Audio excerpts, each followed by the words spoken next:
only 45, right?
Will the virtuous Sangha, out of compassion, for the sake of this assembly and all living beings, please turn the wonderful Dharma wheel to teach and guide us how to end birth and death, leave suffering and attain bliss, and quickly realize non-production. Cung thính đại đức tạng thính, vị thứ pháp hội cấp nhất thiết chúng sanh, tịnh chuyên diệu pháp luân giao đạo ngã môn, như há liêu sanh thoát tư ly khổ đạc lạc, tốc chứng vô sanh. Homage to the Blessed Noble and perfectly enlightened one. Nam mô Sa Đan Tô Sư Chế Đô Ye A La Hơ Đi San Miao San Pu Tô Xie.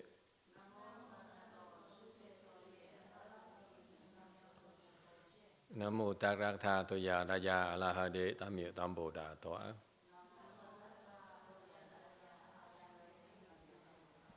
The unsurpassed, profound, subtle, and wonderful Dharma in 100,000 million aeons is difficult to encounter. Now that I'm able to see and hear, I will receive and maintain it. I vow to fathom the thus come one's true and actual principles. Wu shang sheng she wei miao fa bai qian wan jie nan zao yu wo jin jian wen de shou chi yuan jie Ru Lai Zhe Shi Yi. O Buddhas and Bodhisattvas, Venerable Hui Neng, Venerable YongHua, Venerable Left Form people, and all good knowing advisors, Amitabha.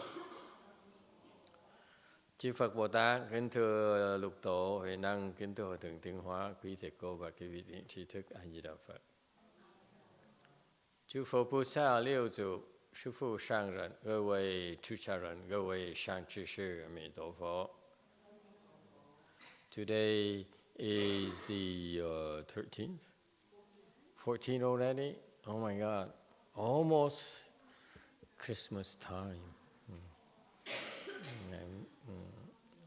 In 2019, we are at the Wei Mountain Temple in Rosemead, California, to continue discussing the 6th Patriarch Sutra on the weekend during this Chantis as usual. We are currently discussing slide number 28 in the chapter 6 about repentance and reform.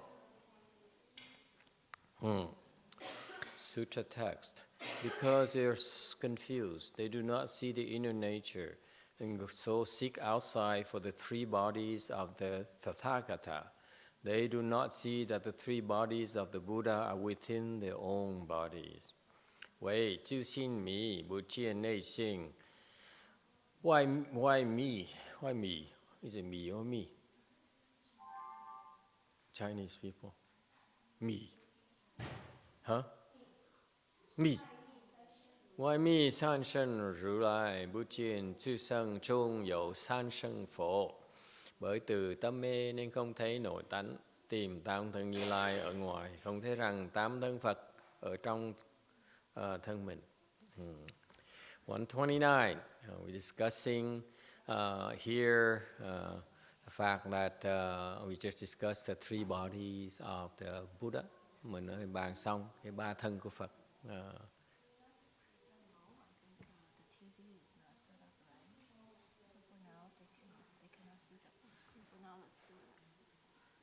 Okay, you want to do a big size anything like that?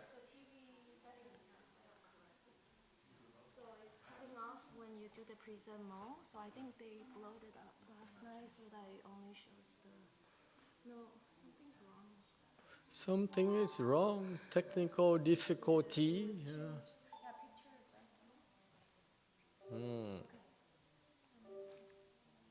Okay, excusez-moi.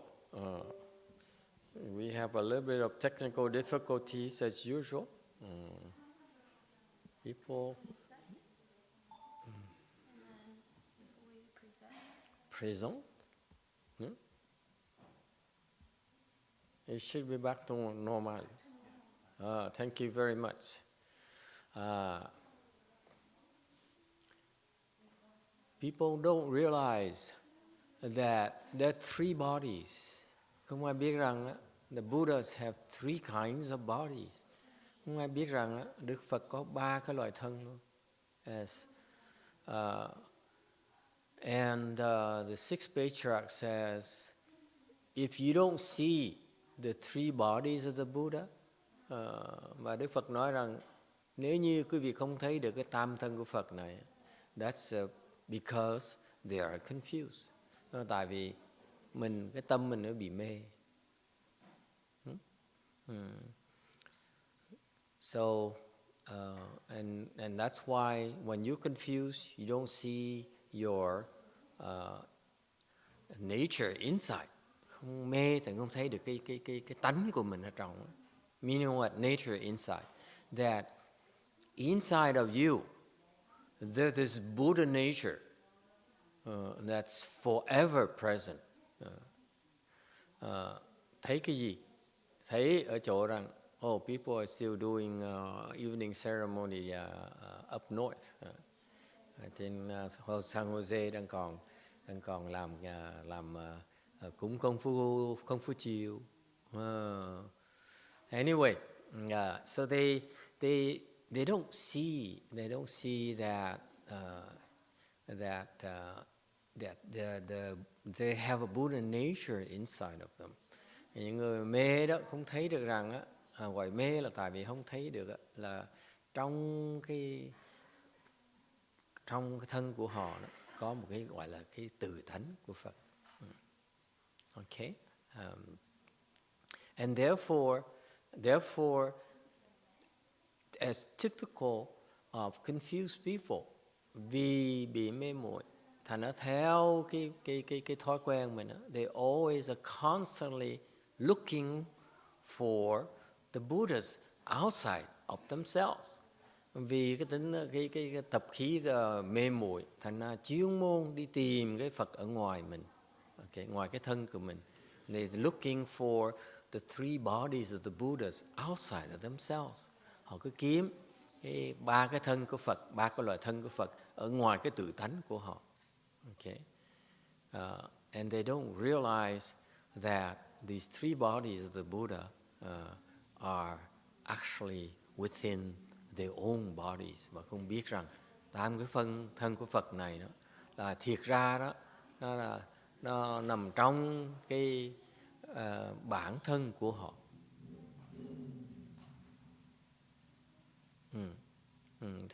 So you see that how profound the Buddhist teachings is. Quý vị thấy cái Phật giáo mình, cái giáo lý nó rất là thâm sâu. Okay, not only we talk about this Buddha, the one body that is as big as the universe here. Thứ nhất mình nói là Đức Phật nói là cái thân chính của ta đó là cái thân này, thân nó thiệt sự cái thân của cái pháp giới này, của cái vũ trụ này. The Dharma realm is my body. Okay, and therefore I'm in touch with everything that happens, that occurs within this universe. Thành ra bất kỳ cái gì nó xảy ra trong vũ trụ này, ta đều biết hết. I'm aware of it. Okay, and then furthermore, there is this that is the second type of body. Cái thân thứ nhì is the full reward body. Cái thân thứ nhì gọi là báo thân Phật. That is a Buddha. These Buddhas need to use his body to teach Bodhisattvas. Báo thân Phật là Phật phải cần. He needs them. They need them. The Buddhas need these reward bodies in order to teach Bodhisattvas. Phật phải cần cái báo thân này để mà dạy cho những cái vị Bồ Tát. Okay, and finally, và cuối cùng, there also need a third type of body called the transformation body or response bodies. Và cái cuối cùng, cái loại thân thứ ba gọi là ứng thân hoặc là hóa thân. In order to teach and transform, to save the rest of living beings in this universe. Cuối cùng phải dùng cái hóa thân hoặc là ứng thân để mà giáo hóa tất cả chúng sanh trong cái vũ trụ này. Okay, it's called transformation bodies. Tại sao gọi là hóa thân? Because the Buddha can transform into any type of body of the living beings that they need to transform in order to teach them. Là Đức Phật có thể dùng bất cứ có thể hóa thân ra, biến một cái thân ra bất cứ cái loại thân gì trong vũ trụ này, khắp vũ trụ này, để có thể dạy cho chúng sanh, có thể liên lạc với chúng sanh. And also it's called response bodies. Và thứ nhì là cái tên nó cũng cái thân, cái loại thân thứ ba cũng gọi là ứng thân, because they respond to the living being's needs. And so depending on the needs of these living beings, they transform, they made appear a different type or the appropriate bodies in order to cross over these living beings. Thành ra gọi là ứng thân là tại vì tùy cái nhu cầu của mỗi chúng sanh, tùy cái hoàn cảnh của mỗi chúng sanh, thì Đức Phật có thể hiện ra những cái loại thân thể khác nhau để mà có thể cứu độ những cái loại chúng sanh này. Any questions? Ai thắc mắc gì không? It makes you wonder. It makes you wonder, why is that people don't seem to be impressed? Tại kể tới đây thầy không hiểu tại sao mà chúng sanh nghe những chuyện này không cảm thấy là cái gì, không cảm thấy không có gì ghê gớm cả. Okay, you realize that for us Buddhists, for us Mahayana people, có nghĩa là những cái người theo pháp môn Đại thừa chúng ta đó, you know, you realize that we have this network of Buddhas, reward bodies and transformation bodies throughout the universe. Quý vị nghe mới hiểu rằng Phật giáo chúng ta đó có một cái hệ thống của báo thân Phật và ứng thân Phật. Not only the Buddhas and Bodhisattvas, they also have, so they have this vast, infinite array of reward bodies and transformation bodies that they employ, they deploy to help living beings all over the universe. Thì Đức Phật á, chư Phật á, ứng dụng những cái loại báo thân này, vô lượng vô biên báo thân này, vô lượng vô biên hóa thân này để mà cứu độ chúng sanh khắp tất cả cái vũ trụ này. And yet, living beings don't think it's a big deal. Mặc dù như vậy, chúng sanh không nghĩ có chuyện gì ghê gớm. Why is that? Tại sao như vậy? Why aren't you impressed? Tại sao quý vị không nghĩ cái gì ghê gớm vậy?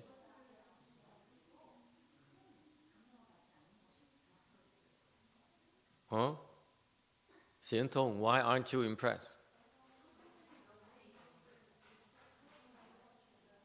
Give her a microphone.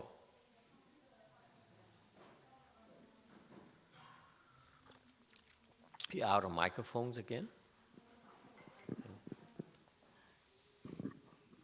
Why aren't you impressed? Xiển Thông? Because we don't really see the Buddha. Because she doesn't really see the Buddha. We or you? I'm only asking about you. I don't care about what other people think. Why aren't you impressed? Because we don't see. I don't see it. You don't see it. Này kêu cô huyền thân của nó, tôi không thấy. Tôi không có thấy gì ghê gớm đó.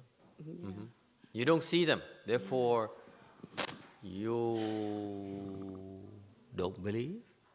Không thấy thành không tin. Believe, but we don't see. I don't see the Buddha, but we don't. I believe the Buddha there, but we just don't see with the naked eye. So you need to see before you are impressed. Thầy hỏi, vấn đề là cô tin, nhưng đều cô không thấy thành cô không có gì cảm thấy gì ghê gớm. And so what happened is for you personally, you need to see them before you say, wow, that's impressive. Yes? Maybe. Very committal, maybe. Có thể như vậy lắm. What about the rest of you? Why aren't you impressed? Tại sao quý vị không cảm thấy gì ghê gớm? We spend so much time explaining to you the three types of bodies that Buddhas deploy throughout this Dharma realm. Chúng tôi bỏ nhiều thời giờ giảng quý vị biết về cái ba cái loại thân Phật này mà các ngài dùng khắp cái pháp giới này. Okay. You know, you realize very few people know about these three types of bodies. Quý vị biết rất ít người biết về ba cái loại thân này của Phật không? It's because few people talk about these three bodies. Tại ít pháp sư mà giảng về cái ba cái thân này. Okay.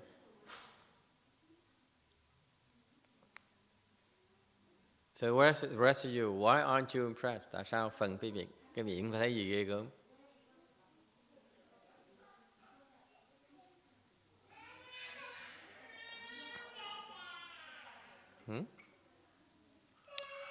Never mind.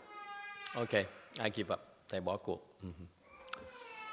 130 Sutra text. Listen to my words, for it can cause you to see the three bodies of your own self-nature within your own body. The three bodies of the Buddha arise from your own self-nature, are not obtained from outside. Rủ等丁说 令汝等于自圣中现自性有三圣佛，自三圣佛从自性圣，不从外得. Các người nghe ta nói khiến các người thấy tự tánh có tam thân Phật trong tự thân. Tam thân Phật này do tự tánh mà sanh, không phải do ngoại đắc.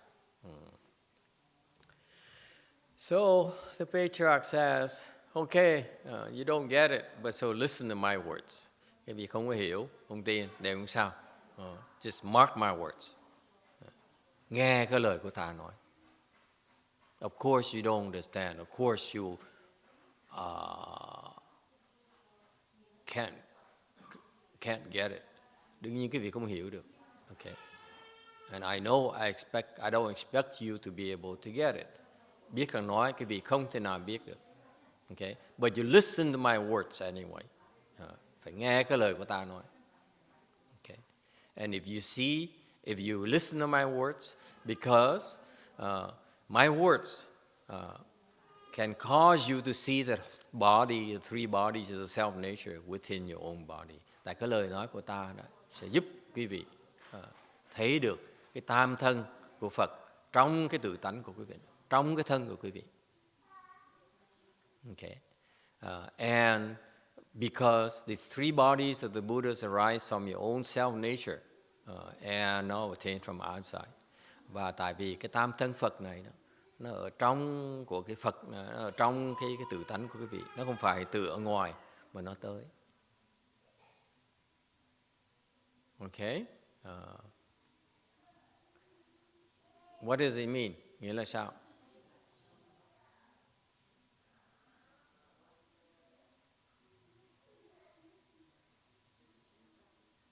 What?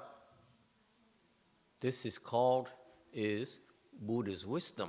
Cái này gọi là cái trí huệ Phật giáo của mình.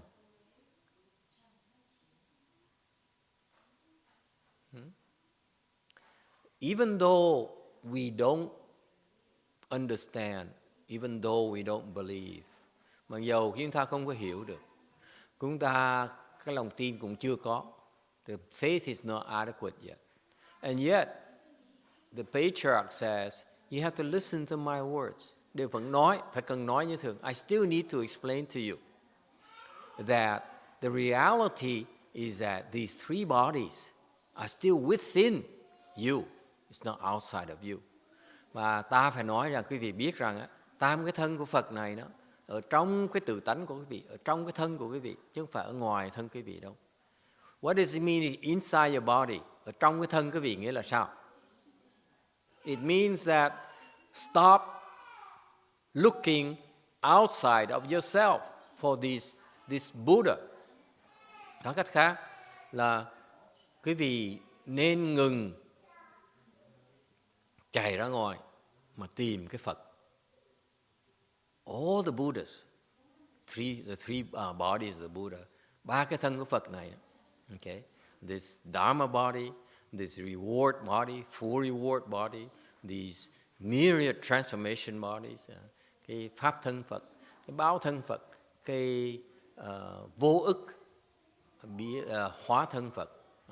They all arise from inside of you. Nó đều xuất gốc từ cái Phật tánh ở trong cái thân quý vị. Okay? That Buddha nature is inside of your body, ở trong cái thân của quý vị. It's not outside of your body. Nó không ở ngoài cái thân của quý vị. Can you find a more powerful statement than that? Quý vị, cái tà kiếm ai mà dạy? Quý vị biết cái sự thật nó dễ sợ không? Là cái Phật của quý vị đó, Phật là ở trong quý vị, không nên chạy ra ngoài mà kiếm Phật. And basically, the sixth patriarch says the Buddhas that you learn about, we've been teaching you about, can be found from inside of yourself. Nó ở trong cái thân của quý vị, inside of your own body. Stop going outside looking for the Buddhas. Ngừng chạy ra ngoài mà tìm Phật.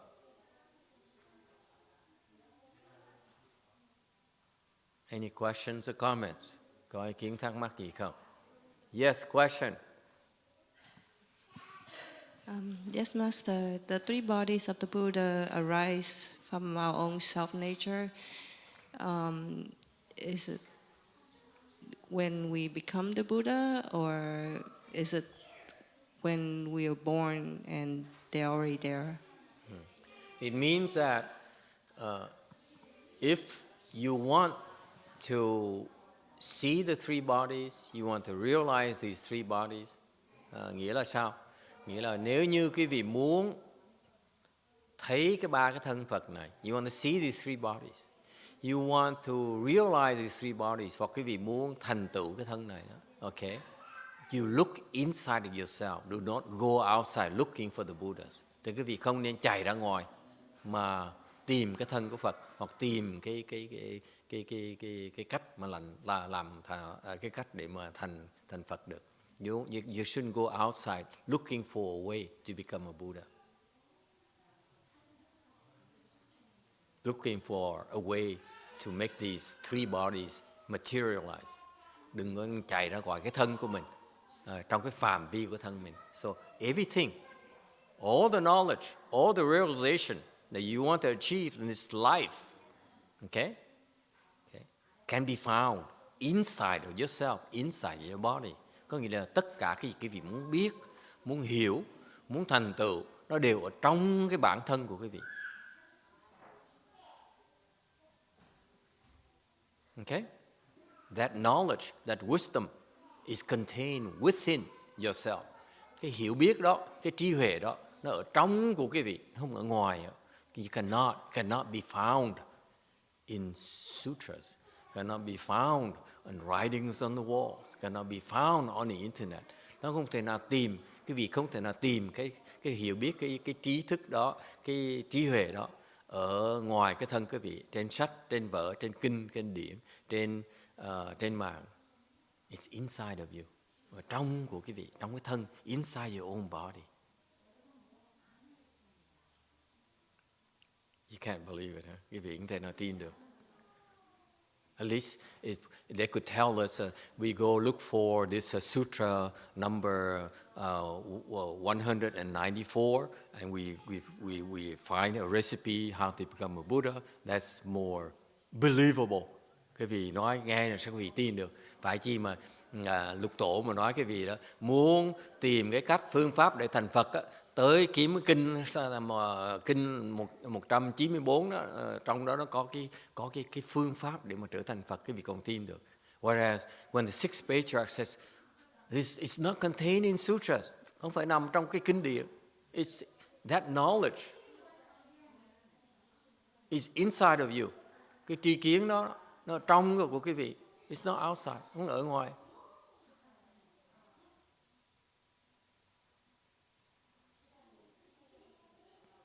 Only Buddhist teachers will talk about these things. Mahayana Buddhist teachers will talk about it. Chỉ có mấy cái ông thầy Phật giáo bên Đại Thừa mới nói những chuyện như vậy thôi. Okay. Now you understand why the patriarchs never emphasize. Bây giờ quý vị mới hiểu tại sao những vị tổ sư đó không bao giờ nhấn mạnh. They never emphasize about churches, temples, không bao giờ chú trọng cái chuyện chùa chiền nhà thờ. They never emphasize about food or money, không chú trọng cái chuyện đồ ăn, đồ mặc, đồ uống, tiền bạc. Okay.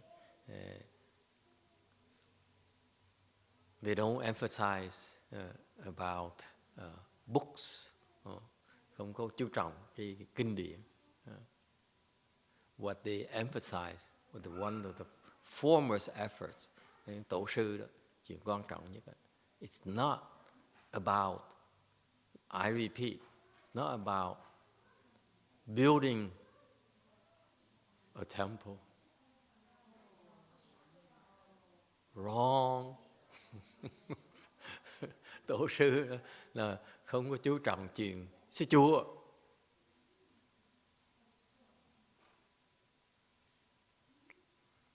It's never a priority to build a temple. Không bao giờ nghĩ rằng xây chùa là cái công tác quan trọng nhất. Never. The true patriarchs, những người tổ sư mà chánh tông đó, they build temples inside of us. Họ xây cái chùa trong cái thân của chúng ta, not outside. Không xây ở chùa ở ngoài. Only low-life patriarchs would build temples outside of you, outside of us. Những tổ sư mà loại trình độ bậc cấp mà thấp mới xây cái chùa ở ngoài cái bản thân chúng ta. They want to build a temple inside of us so that we can worship inside of ourselves. Xây những cái chùa trong thân chúng ta để chúng ta có thể and build a way place inside of ourselves. Lập cái đạo tràng thân chúng ta có thể tôn thờ trong cái thân chúng ta, tu hành trong thân chúng ta, and practice within ourselves. Questions? Ai thắc mắc gì không?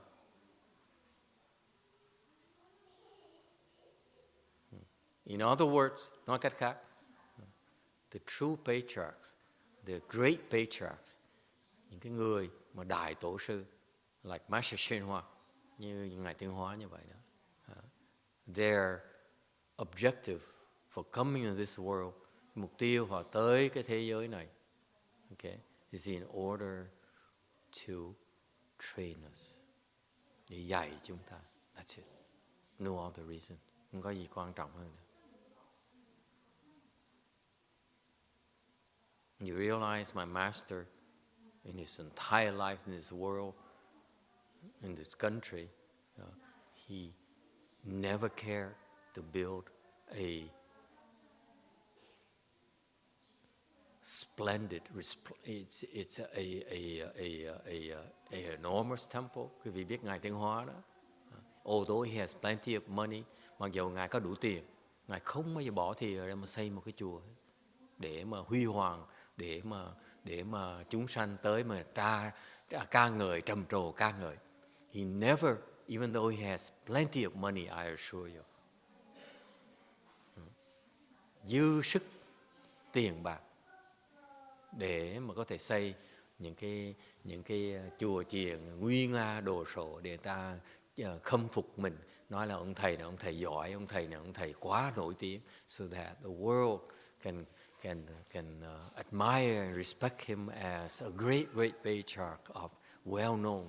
No, his primary efforts is to train his disciples and bring them to enlightenment. Mục tiêu chính Ngài Tiên Hóa là chỉ huấn luyện đệ tử của mình để mà giúp cho nó đắc giác ngộ thôi. That's it. Never cared for building temples. Come on, it's a waste of time. Ngài không bao giờ chú trọng xây một cái chùa hết. The temples they have that he built, tất cả những chùa thầy xây, Ngài Tiên Hóa xây đó, is barely enough so that we can cultivate, use them as cultivation. Nó vừa đủ để cho những chúng sanh tới tu hành thôi. Never to impress them, không phải để mà lòe với người ta. I don't think they ever use any marbles inside of his temples. Anh nghĩ sẽ chưa bao giờ xài những cái đá gì hả? What's marbles in Vietnamese? Đá gì? Hoa cương, no, it's granite. Hoa cương là granite, not marble. Đá ngọc. Okay. Only lowlives should do that. Okay, enough. This advertising. Questions and comments? Ai thắc mắc gì không? Okay. Next, 132. 132, Sutra text. What is the clear, pure Dhamma body Buddha? The worldly person's nature is basically clear and pure, and the 10,000 dharmas are produced from it. 何名清净法生佛？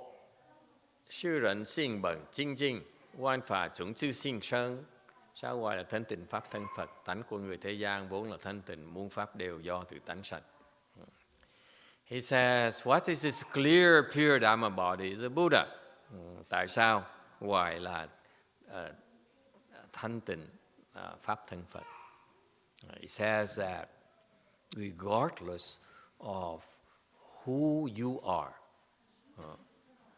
your person's nature, your nature is basically clear and pure. Không cần biết quý vị là ai, thì cái bản tánh của quý vị nó vốn là thanh tịnh. Meaning what? Nghĩa là sao? Even if you are a drug addict, mặc dù quý vị là cái người nghiện xì ke thuốc phiện, your nature is fundamentally clear and pure. Mặc dù chúng ta là người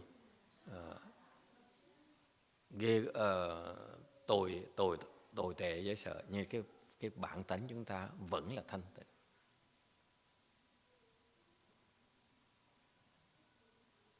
You may be a serial killer.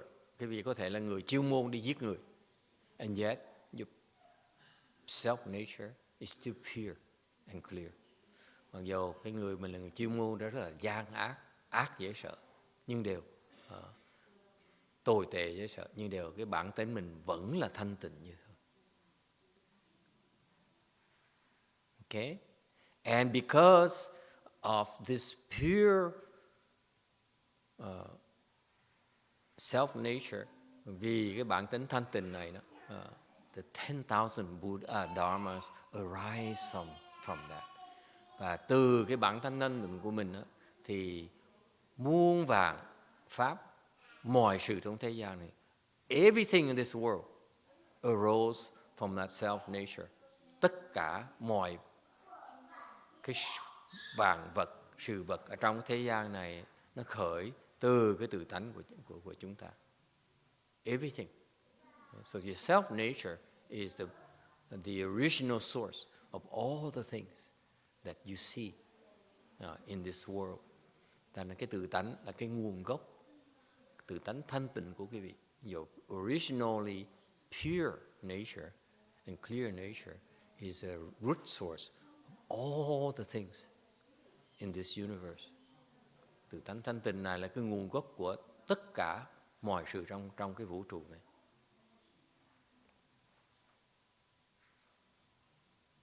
Okay? This is not a theory. Cái này không phải là lý thuyết. This is exactly what happens when you become a Buddha. Cái này không phải là lý thuyết, mà khi quý vị thành Phật, when you become a Buddha, you see, this is what you realize, this is your Buddha's wisdom. Đây là cái trí huệ của Phật khi mà quý vị trở thành Phật. You see all this. Right now, Xian Thong does not believe it because she cannot, she's no Buddha. She's very confused. Vì hiện bây giờ sư cô Hiền Thông không thấy được, không tin được là tại vì cô không phải là Phật. Chứng minh cô không phải là Phật. Người này còn mê muội dễ sợ lắm. Yes.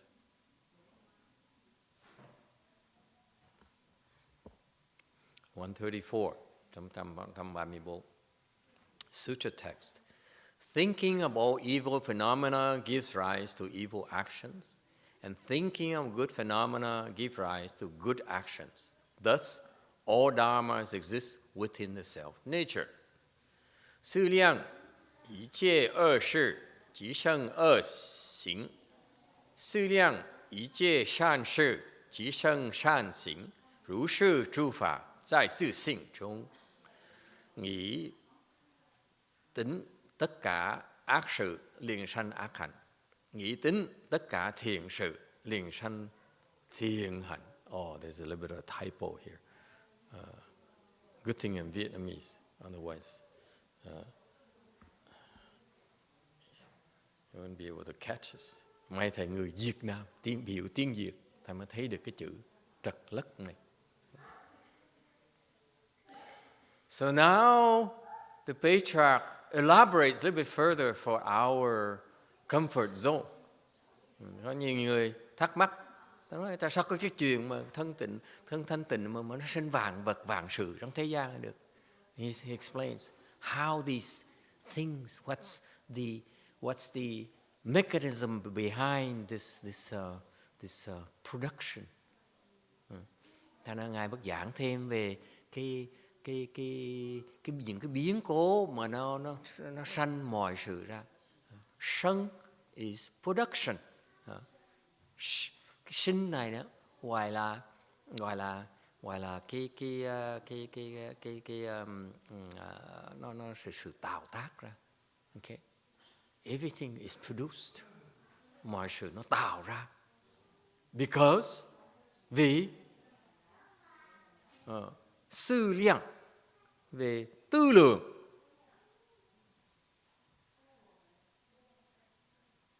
Tư lượng. What's tư lượng? Chinese people, please help me out. Những người Tàu giúp thầy một tí. Or Koreans. Anyone who understands Chinese, please help us out. Những người mà hiểu tiếng Tàu. Người Tàu, người Việt Nam, người ngoại quốc, người Đại Hán, ai cũng có thể góp ý kiến. Hả? Yeah? What is tư lượng? Tư lượng nghĩa là sao?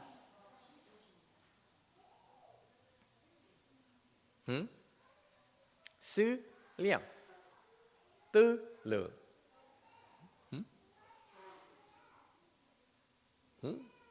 Give somebody a microphone. I'm no Chinese. Ai muốn góp gì không? I'm no. Orange, red. Red, yes. Red. It's thinking, Master. Thinking. Yeah. Thinking. Right. Thinking. Okay. Thinking. That's the reason I asked for some input from the people who understand Chinese. Cái lý do mà thầy hỏi sự đóng góp, yêu cầu những người mà hiểu tiếng Hoa đó đóng góp dùm đó là tại vì because when they translated the sư lượng into English, a lot was lost. Tại vì khi mà họ dịch cái tư lượng mà ra tại tiếng Anh đó, nó mất ý nghĩa nhiều quá đi. And therefore, the English people don't have the wisdom of the Chinese people anymore. Thành ra cái người đọc tiếng Anh, người ta không còn cái trí huệ của người hiểu tiếng Tàu. We can't let it happen. Mình không thể nào chấp nhận chuyện đó được. Okay.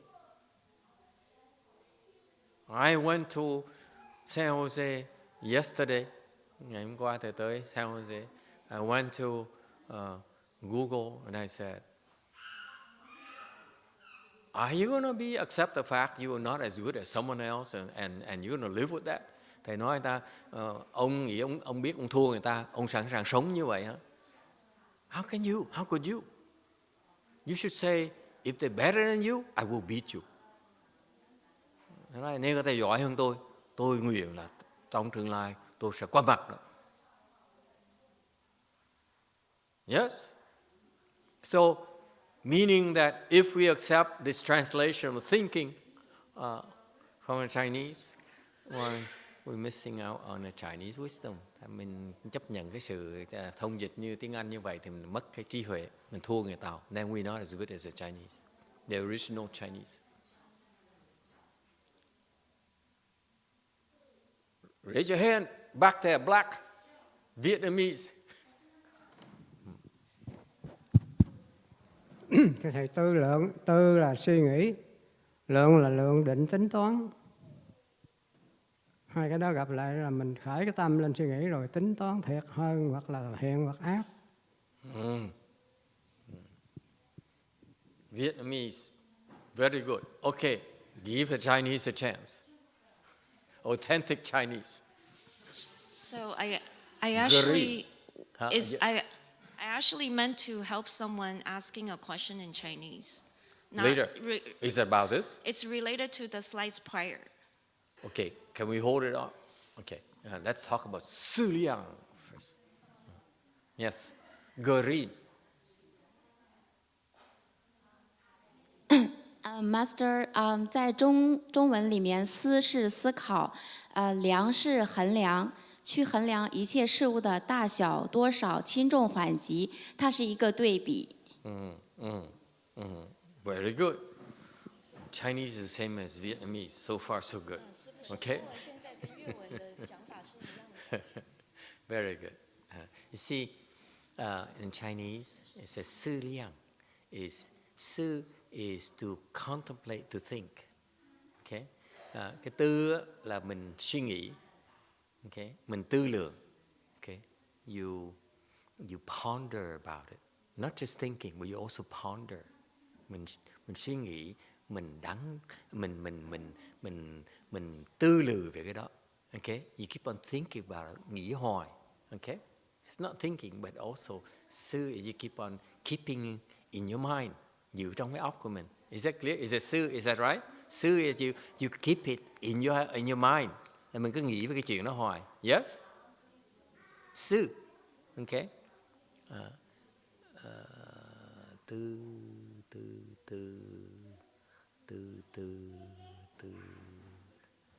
Okay, and then liang. Liang is to lượng là đo lường, đắn đo. Okay, you evaluate it. Okay, you thành ra mình vừa suy nghĩ mà đắn đo. So the Sư Liang he has two components. You keep it in mind and you keep on evaluating and analyzing it. Cái tư lượng này là mình để trong cái tâm của mình, tâm tư của mình mà mình luôn so lường, tính toán. Okay. Agree? Okay.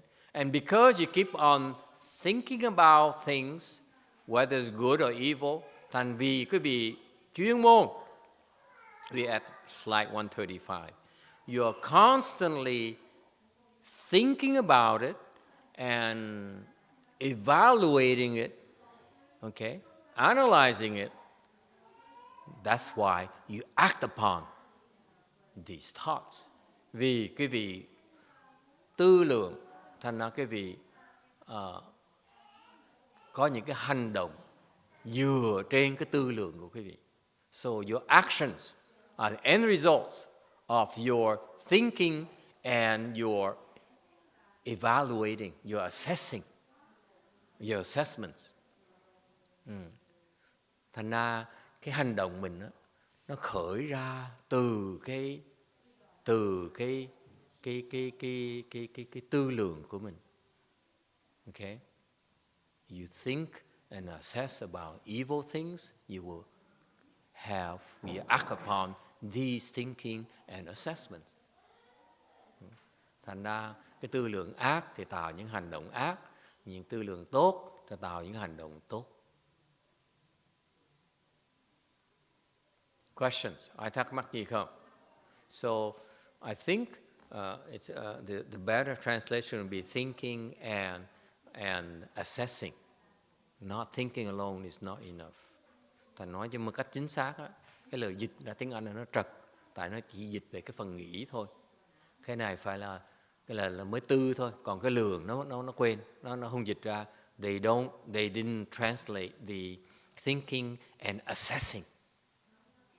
Thinking, evaluating. Okay? Can we do that? It's not just thinking alone. Thinking and evaluating. Thinking of and evaluating.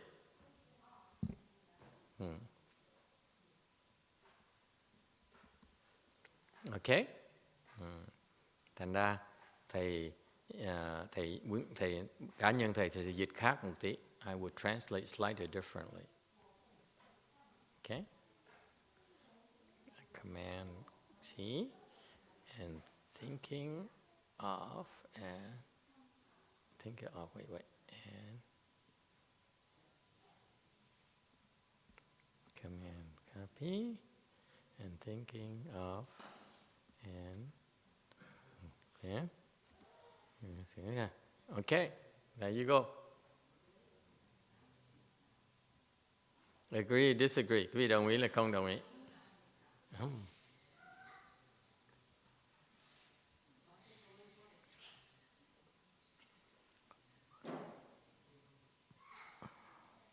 Thinking of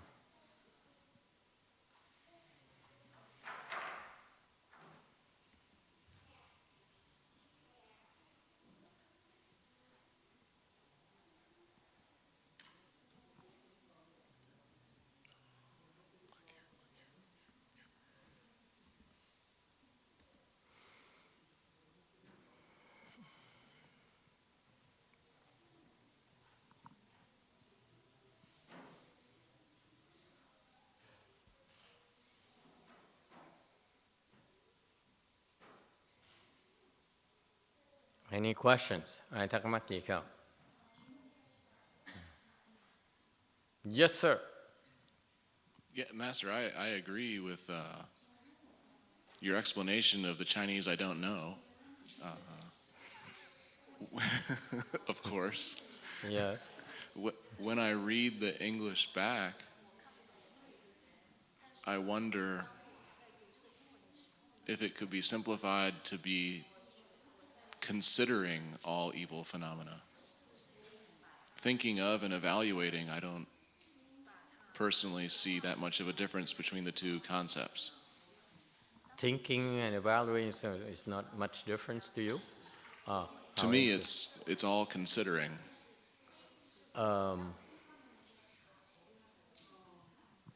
No, it has the evaluating here has this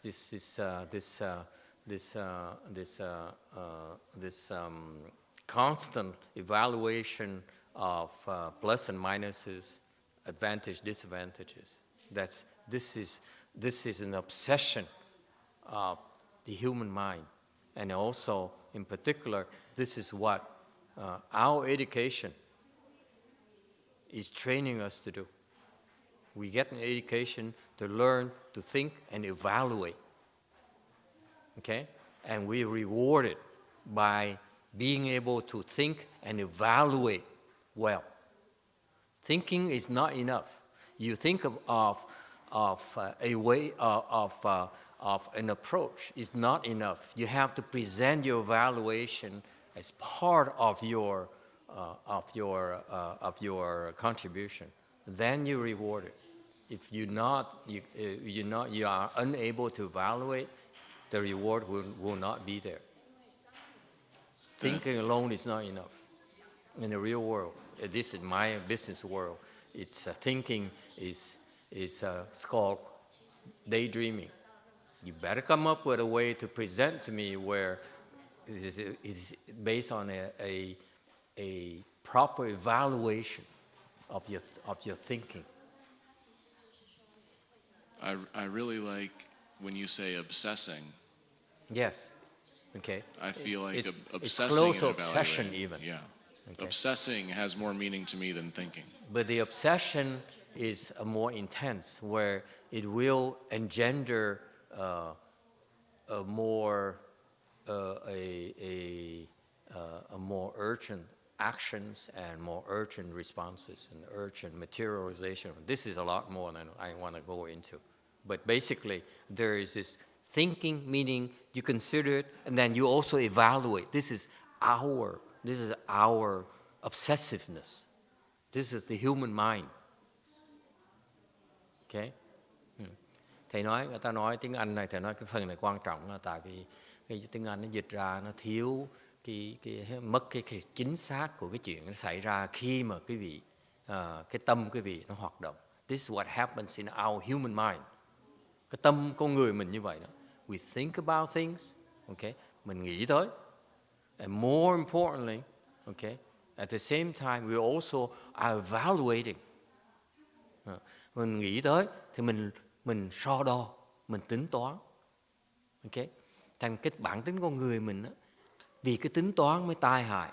What's very dangerous about our human nature, our human thinking process is that evaluating part that creates obsessions in our mind.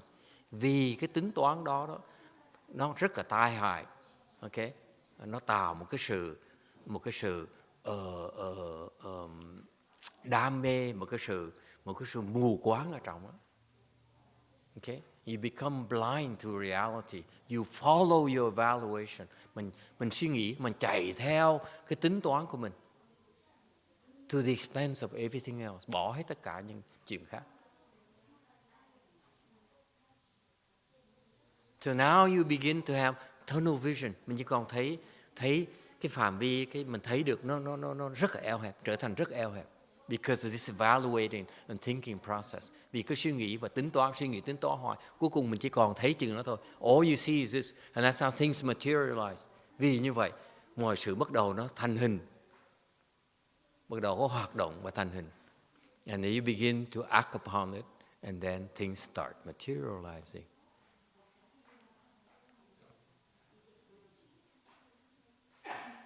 Questions?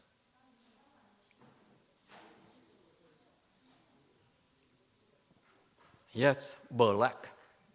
Thưa thầy, con không hiểu tiếng Tàu nhưng mà tiếng Việt có phải là mình thiếu dịch từ tiếng Anh ra, mình dịch thiếu một cái phần cuối cùng không? Phần cuối cùng là phần nào không? Cái chỗ mà Teson Dharma Acet á. Cái câu cuối cùng hình như không dịch ra tiếng Việt. Không có dịch ra tiếng Việt nữa, mình giấu người Việt. She pointed out that it's not translated into Vietnamese, the last section. Everything, all dharmas exist within the self nature.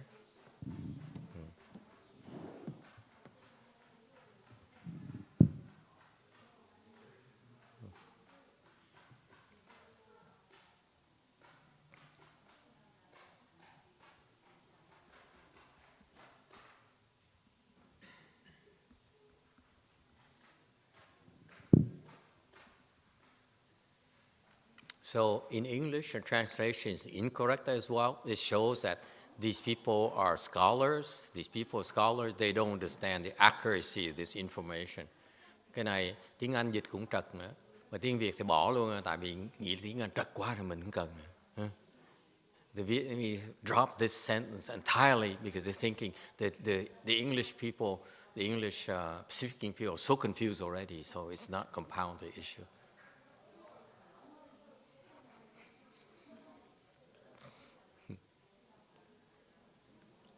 What happened to English?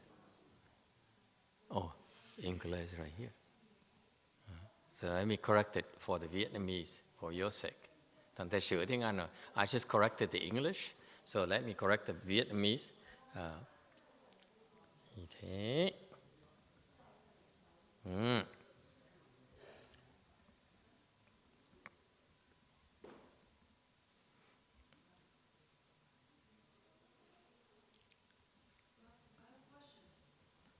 Chư Pháp, please do not interrupt me because my concentration is very fragile. No samadhi power whatsoever. Thầy nói, còn có câu hỏi, thầy nói đừng có phân tâm thầy. Thầy không có cái sự chú tâm được. chư pháp, chư sư pháp, sanh, tiêu thai, chính sẽ, sanh, sẽ chư vật giải chư sinh ra từ trong từ tánh. Okay, there you go. Okay, I'm open the questions now. Thì bây giờ thầy có thể trả lời được rồi đó. Yes? Yes. Sentence, it doesn't, in Chinese, it doesn't say produced, right? So it's, oh, it changed. The next slide. The dharmas Exist, right? The first slide before that, it says you are produced. But in the Chinese side, 在. Well, the English translation, as I said, is scholarly. It's they try to make it fluid, and then because by doing that, they distort the original teaching in Chinese. So actually, all dharmas are not produced. It was already there. It just exists. Yeah, are produced. Are produced? Yes, are produced, not exist. They are too liberal. This teaching from Wei Mountain Temple is very precise. It says all dharmas came about from the self-nature. Thành ra Ngài cái dịch tiếng Anh trật thì Thầy phải sửa lại cho người tiếng Anh. So now English people, you have no more reason to be confused. Thành những người mà đọc tiếng Anh thôi đó, không còn lý do mà viện cớ là tại vì tiếng Anh nó trật. You can no longer make excuse like from people like back there. It says, my God, it's the English translation that's incorrect. That's why I'm so confused. Nó nói là tại tiếng Anh mà dịch ra trật thành ra chúng tôi bị mê muội là đúng rồi. No more. Okay? It's right now, you all know as much as the Chinese, maybe even more. Bây giờ quý vị biết còn nhiều hơn người Tàu nữa. Okay? So, actually, it says, because you of this old thinking and evaluating this repetitive process that occurs inside of these the privacy of your the private corners, the dark corners of your mind. Vì những cái chuyện tư lường nó đang xảy ra trong cái tâm tư quý vị, thầm kín của quý vị. Okay? You privately, secretively think and evaluate all the good things and the bad things. Cứ tư lự, tính toán về những cái chuyện tốt, chuyện ác trong cái tâm tư của mình đó. Okay? And that's why you act upon them. Vì cứ tư lự về những cái ác và thiện, thành mình có cái hành động. If you think about it, you act upon it. Ngày dài như vậy, cứ nghĩ tới sẽ làm. Look at how accurate the teaching is. Quý vị thấy cái lời dạy chính xác như vậy. Nghĩ và tính toán thì sẽ có hành động. If you think and evaluate, okay, and assess whether it's good or bad, then you act upon that. Cứ tính toán, cứ tư lược thì sẽ có cái sự hành động. Questions or comments? That's how precise his teaching is. Cái lời dạy nó chính xác như vậy đó.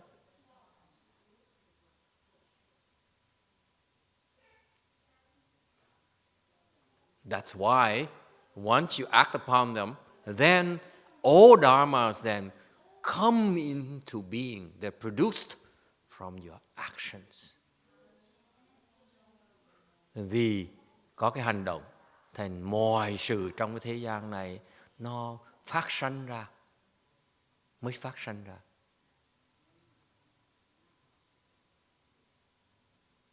Okay? Meaning what? Nghĩa là sao?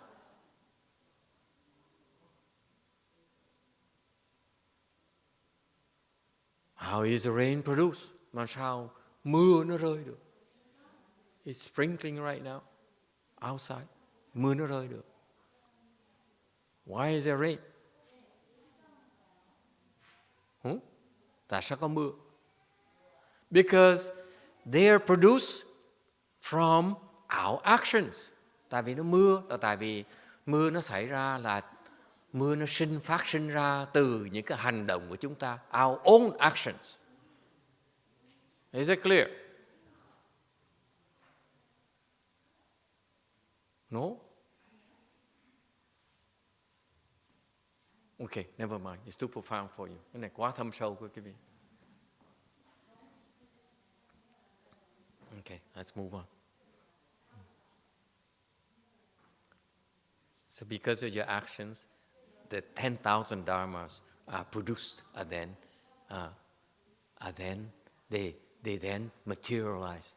Cái câu cuối cùng này nói là, cái ý nghĩa cuối cùng này nói là một khi quý vị có những cái hành động thì vạn vật trong cái thế vũ trụ này nó trở thành thật, nó thành hình, nó hiện hình. Your actions bring about the creation, create the material. The action bring about the materialization of the 10,000 dharmas in this universe. Nên cứ tạo ra hoài. Okay? He produce more and more and more. Thành cái vì chúng ta đó, so we are shaping and changing our universe. Mình đang ảnh hưởng, mình đang cấu tạo thêm cái vũ trụ của mình. We're creating more and more of our world. Cái thế giới chúng ta đó, mình đang tạo ra, nó càng thành hình ra. Your world. Okay? If you don't pay attention because of climate change, now the world is becoming more wet in some area, more dry in some others. Vì cái hành động chúng ta, thành ra cái thế giới này, có chỗ thì nó nhiều nước hơn, chỗ thì nó ít nước hơn. It's all because of our own actions. Tại vì cái hành động chúng ta cả. Is it clear?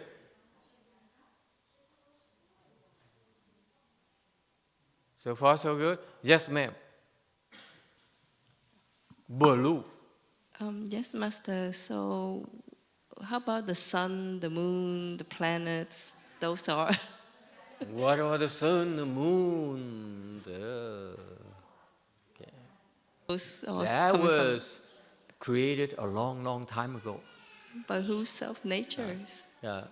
Đó là vì vậy thì những cái mặt trời, mặt trăng, những ngôi sao trên thế gian này là sao? Thì nó được thành tựu lâu rồi. Created so long ago, I don't know it. Thì không biết sao chỗ nào. But they also are created because of our own actions. Thì mặt trời, mặt trăng nó mọc ra, nó sinh ra, ngôi sao sinh ra là do những cái hành động chúng ta trong quá khứ. Our own actions. Hành động chúng ta. Okay? All right. Time for all the questions. Bây giờ có những câu hỏi khác. We have 3 questions. No, do not give it to green yet. I have one over here, and then green. Yes. Question. On the internet, there's From? I think it's Which from slide number? I think it's from So Young. From where? From Korea. From Korea. From Seoul. So old. Oh, so old. So old. Okay. I'll read the Chinese first. Yes. She asked, 在性善说和性恶说当中，性本清净和性善说是一致的吗？ So she's asking in the concept of your nature were good and bad. There's 2 concepts. One is that your nature was good, and there's another one saying your nature were bad. But in the slides it says 性本清净, meaning your nature were pure. Was it?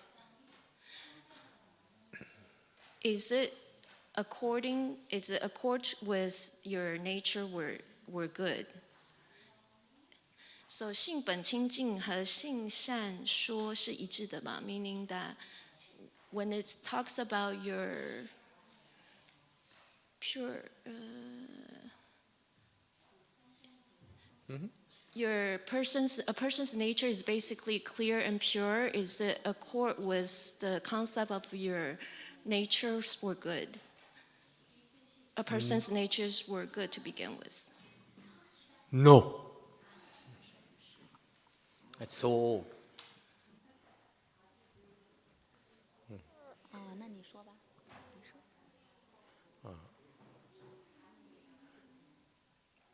What he's referring to is you're fundamentally deep down, okay, your nature is clear and pure. Fundamentally, cái bản tính quý vị á, là nó thanh tịnh. Okay? But your nature right now in your body is not necessarily pure and clear. Bản tính Phật tánh quý vị là thanh tịnh, nhưng đều cái thân quý vị chưa chắc thanh tịnh. Okay? That's all it means.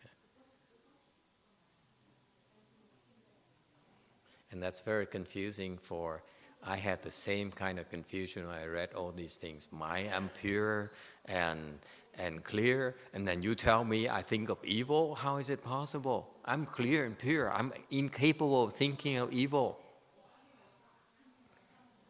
Không phải riêng cô này không, lúc thầy học Phật Pháp này thì cũng thắc mắc nhiều lắm. Nói là một bên nào nói là bản tính của tôi là thanh tịnh dễ sợ, tốt, hoàn hảo dễ sợ. Xong nói tôi nghĩ chừng ác. Sao có cái chuyện đó được? Tôi mà người tốt sao nghĩ chừng ác được? How if I were good, fundamentally good, clear and pure, how can I even think of impure things? Where does the greed for food come from? Cái thân tôi nó thanh tịnh, sao tôi tham đồ ăn được? Okay?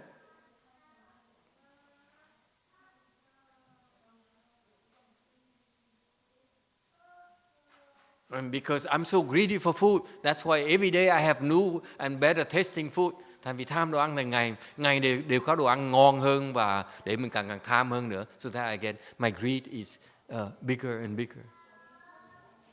It's because, how is it possible? I'm so pure and clear. Okay, next here. Red. Is it because we have defilements on top of the pure substance inside? Okay, because the nature, your fundamental nature is clear and pure, but your current nature is not.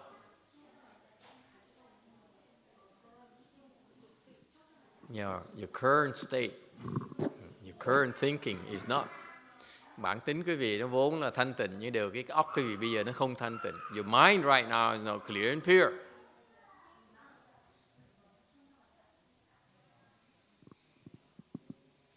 So what causes it? What causes it? Beats me. I wonder every night. Nó hỏi tại sao mà cái sao nó chuyện xảy ra? Thầy nói thầy suy nghĩ nó nát óc mà vẫn nghĩ không ra được. I cannot figure out why is that you original pure and yet you're so ikia. Thì mình cứ thắc mắc hồi tối nào cũng thắc mắc dễ sợ. Tại sao bản tính cái người ta là thanh tịnh, nhưng mà tại sao mà người gớm tưởng dễ sợ? Ok, green. 等一下吧。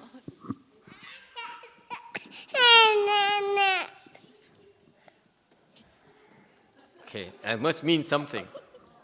Please repeat. Thằng nhỏ nó nói gì mà thầy không hiểu nữa. Thầy nói có cái ý nghĩa gì nơi đó mình chưa hiểu được. Now he demands, the baby demands a microphone. Sorry, Master. 我有一个问题不太清楚。上面说一切法从自性生，那是说一切法就是我们的自性吗？如果是的话，那为什么《华严经》中说一切法无自性呢？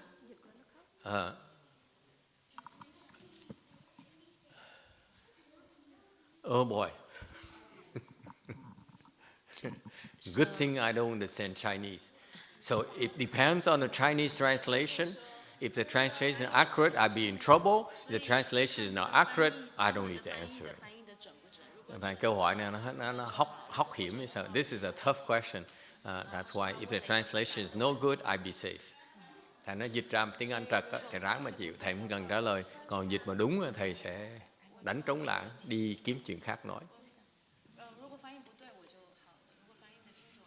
English, please. So she's asking that the 10,000 dharma are produced from our nature, original nature. So does that mean the 10,000 dharmas is our original nature? If so, in the Flower Adornment Sutras, it says 10,000 dharmas has no nature. 最后那一句话是什么？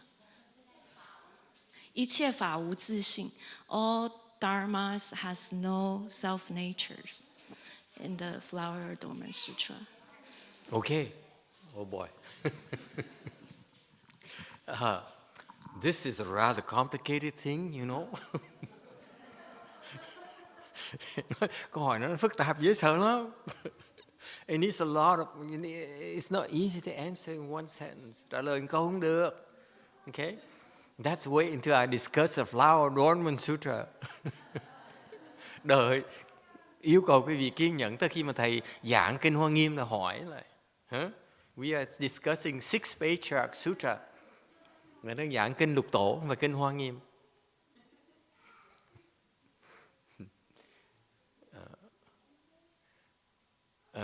I don't know how to say.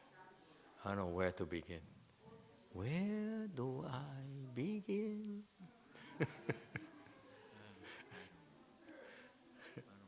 Không biết bắt đầu chỗ nào nữa bây giờ nữa. It's I haven't seen you for an entire week and you show up and you ask a question like that. Có tuần không tới. Cuối tuần mới tới hỏi cô ác ôn.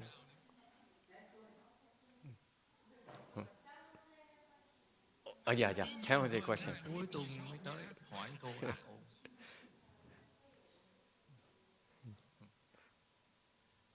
Go ahead, San Jose. Oh, yeah, just a real quick question on the grammar. Can we... Go ahead, San Jose. Can you hear us? Can we say thinking and evaluating about all evil phenomena? I couldn't quite hear it. Can you hear us? Thank you, Lord. Say thinking and... If I cannot hear clearly, don't blame me. I answered the wrong question. I couldn't quite hear it. Thank you, Lord. If I cannot hear clearly, don't blame me. I answered the wrong question. I couldn't quite hear it. Thank you, Lord. If I cannot hear clearly, don't blame me. I answered the wrong question. Don't replay it, please. If I cannot hear clearly, don't. No wonder the Korean monks look at the camera. They all I say, oh, this is so boring. Can I go to bed now?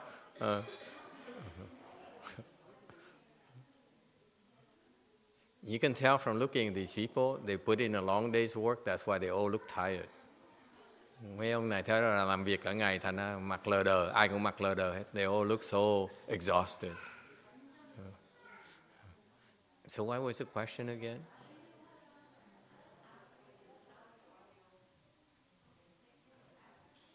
Okay.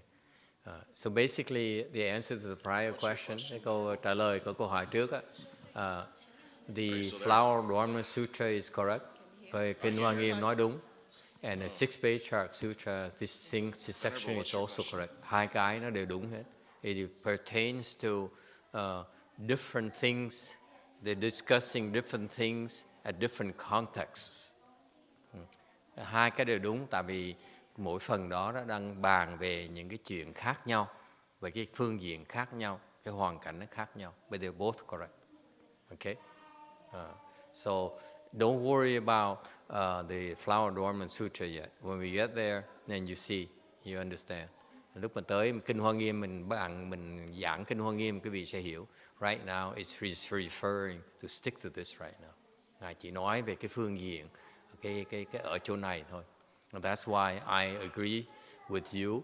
It's very confusing when you try to read this and combine it with the Flower Adornment Sutra. Thành quý vị mới hiểu tại sao á, những cái người học giả ta nói kinh Hoa Nghiêm nói như vậy, kinh Lục Tổ nói như vậy, họ có cái sự choảng với nhau.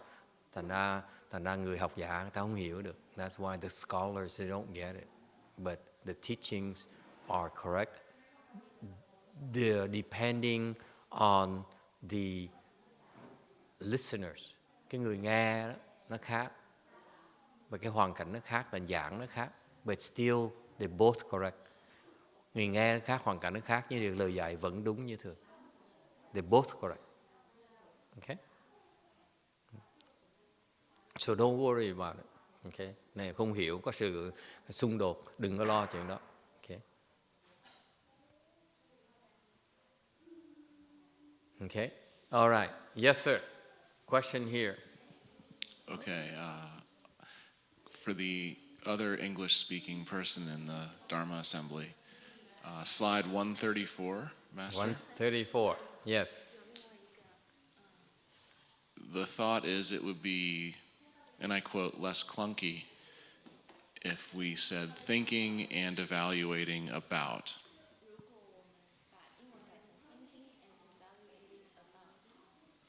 Thinking, evaluating. Thinking and evaluating about. No. Thinking, evaluate. No, I wouldn't change it. Thank you, Master. It's not about. It's evaluating. It's a direct action. Okay? It's not about. It's evaluating. I'm evaluating this.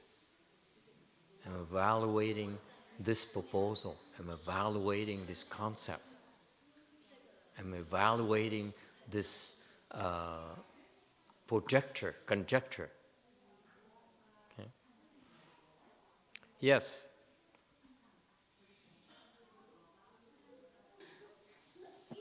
So does that mean there's two thoughts? When you're thinking and evaluating, it's happening the same time? It's one thought or two thoughts? You think first and then you evaluate. It's one after another. Okay, so it's Evaluate, thinking, evaluating, thinking, evaluating, thinking, evaluating.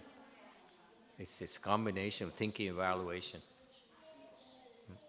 Cái tư lượng này vừa tư là suy nghĩ xong rồi tính toán, suy nghĩ, tính toán, suy nghĩ, tính toán, suy nghĩ. It's constantly happening. Nó chiêu muốn nó xảy ra trong đầu quý vị. Phải không cô Lan? See, I got confirmation. Lan says, that's what I do. Yes. Yes. Black, blue.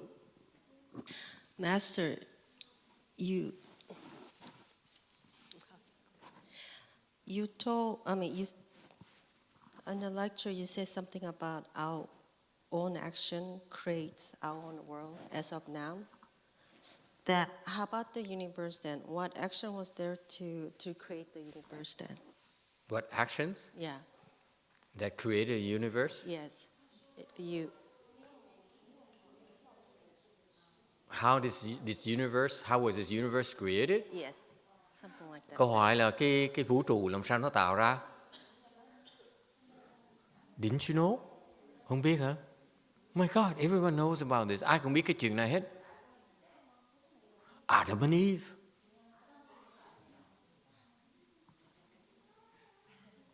Adam và Eva.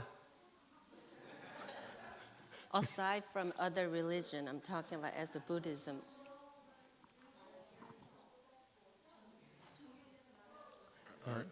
She wants to hear the Buddhist answer, not the Catholic answer.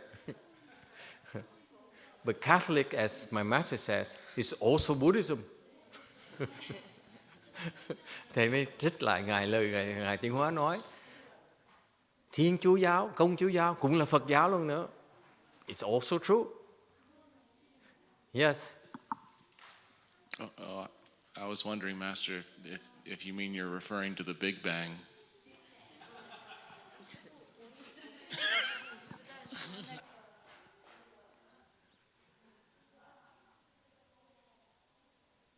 Big Bang is confused. They only observe the phenomena, but they don't understand the cause behind the phenomena. What happened is there's a cycle of destruction and production. So this world here eventually will come to an end, to an extinction, and will be destroyed. And then a new world will be created. This happens constantly in the universe. That's why when you look at it in terms of Adam and Eve, it's correct. When you look at a bigger picture, at a higher level, you see that all these things are happening constantly. There's a cycle of production and extinction that the Buddha talked about in all the teachings. Cái câu hỏi là cái sự sanh tử trong vũ trụ này sao? Thì trả lời cái là Adam và Eve đã giảng rồi, câu hỏi làm gì nữa? Họ nói vậy Phật giáo mình nói sao? Nói Phật giáo mình cũng tin Adam và Eve như thường. Thì quý vị muốn nhìn rõ hơn nữa, nhìn khoa học thì ta nói là cái Big Bang là cái một như nó nổ ra, nó tạo ra mọi sự đó. Cái đó là họ thấy cái hiện tượng thôi. They observe this Big Bang. They only observe and postulate on an observation. They don't see what is the cause of this Big Bang. Okay? So that's why you spend your entire career and entire life looking at a phenomena instead of looking the root source of the phenomena. Okay? Cho nên người khoa học gia ta nhìn thì chỉ quan sát được cái dữ kiện, ta không hiểu được cái nguyên do của cái dữ kiện. Okay? In Buddhism, we talk about both phenomena and nomina. Phật giáo mình nói về cái dữ kiện, mình nói về cái lý do của dữ kiện nó xảy ra luôn đó. That's why Buddhism is a lot more complete of wisdom, of knowledge. Thành Phật giáo mình, sự hiểu biết của Phật giáo mình nó đầy đủ hơn, a lot more complete than scientific knowledge. Cái sự hiểu biết của khoa học nó bị hạn chế bởi cái dữ kiện. Scientific knowledge is limited by the observation of the phenomena. Cái khoa học nó bị hạn chế bởi những cái dữ kiện họ có thể quan sát được thôi. Okay? And you can observe all phenomena until the end of time. You'll never be able to understand the root source of why these phenomena occur. Thành cái vị thể quan sát tới tận hết thì giờ, thời gian luôn nữa. Quý vị sẽ không thể nào hiểu được tại cái nguyên do những cái sự dữ kiện nó xảy ra. It's not possible. Okay? Thành ra cái dữ kiện, những cái chuyện vũ trụ nó xảy ra, what happened about all these cycles of production and extinction is recurring throughout the universe in each world. Mỗi cái thế giới, okay, nó xảy ra từ sinh về diệt. Okay? And because you're thinking and you're evaluating, vì tư lượng, thành ra cái thế giới nó sinh diệt. Everything is produced and then eventually become extinct from your thinking and evaluating. Tất cả cái sinh diệt trong cái vũ trụ này á, nó khởi đầu ra từ cái tâm tư lượng của quý vị. That's all his Patriarch is teaching. Okay? And therefore, if you asked about the question earlier, then how come the Avatamsaka Sutra says that all Dharma have no self-nature? Tại sao hồi nãy có người hỏi bên Kinh Hoa Nghiêm tại sao nói là tất cả pháp nó không có tự tính? And they're referring to the fact that all these dharmas that the scientists are observing are basically observations. They're not real. Okay? Thành ra cái bên Kinh Hoa Nghiêm mới giảng tất cả pháp nó không có tự tính, có nghĩa là họ đang mô tả những cái dữ kiện mà người khoa học gia thấy được đó, nó không có tự tính.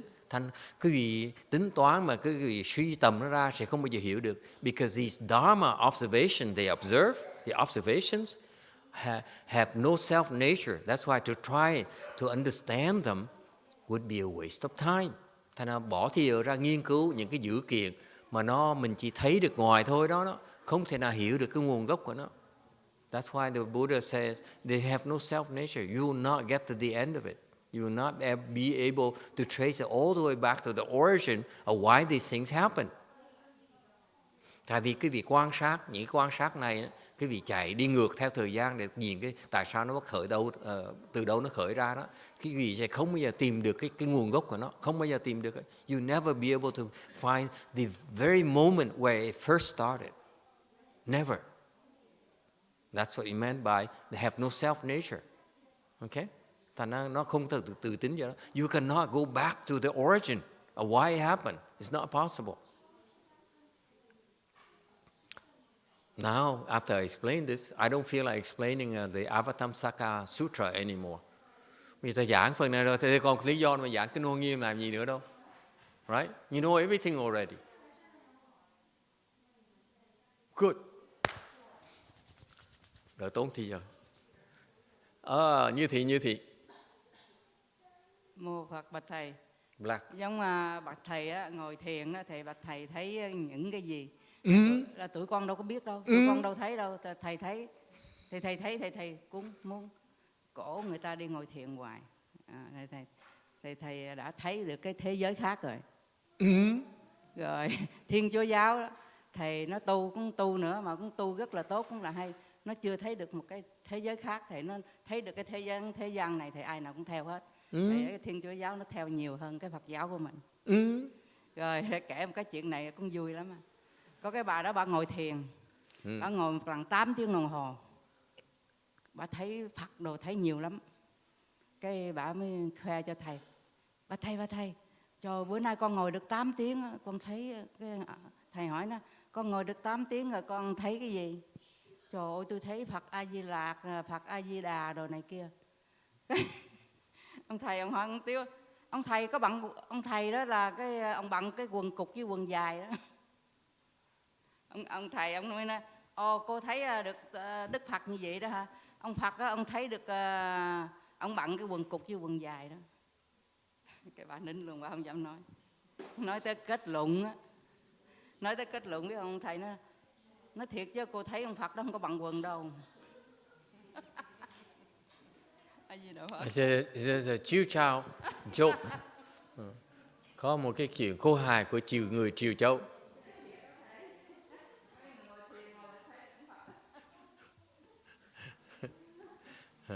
There's a chiêu chao lady that my chief cook knows. Có cái người Triều Châu mà cái bà đầu bếp của chùa đó biết. And she meditated, she sat for 8 hours, ngồi thiền 8 tiếng đồng hồ. Thầy nói lại cho dùng cái tiếng Quế cho nó rõ, tiếng Nom cho nó dễ hiểu hơn. And then she got so excited after 8 hours, stood up and said, Master, I saw Buddhas. I saw so many Buddhas. Đứng dậy mừng dễ sợ, nói thầy ơi thầy, con thấy Phật. Say, what kind of Buddhas? Thầy hỏi là thấy Phật gì vậy? I saw Maitreya Buddha, I saw Amitabha Buddha. Tôi thấy Phật Di Lặc, tôi thấy Phật A Di Đà. So the monk says, Amitabha Buddha, is he wearing shorts or long pants? Thầy mới hỏi lại, A Di Đà đó, Phật A Di Đà đó, con có nhớ A Di Đà là mặc quần cục hay là mặc quần dài vậy? And the lady couldn't answer, so và cái cục hứng trả lời không được. Chiêu chao humor. I don't find it funny. No, Master, and then the conclusion. You're missing that part. Yeah, I couldn't understand the Chiêu Chao language. The Master said, actually, the Buddha didn't wear pants. And so the monk, since the woman, the Chiêu Chao woman couldn't answer him whether they're wearing shorts or long pants, the monk says, actually, Buddhas do not wear pants at all. Chiêu Chao humor. I try to avoid it, but my Vietnamese girl has to remind me. Thầy né mà nó bắt thầy nói ra trong chuyện công cộng.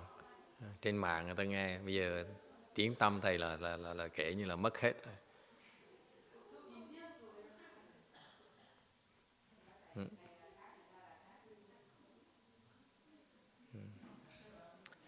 Ok.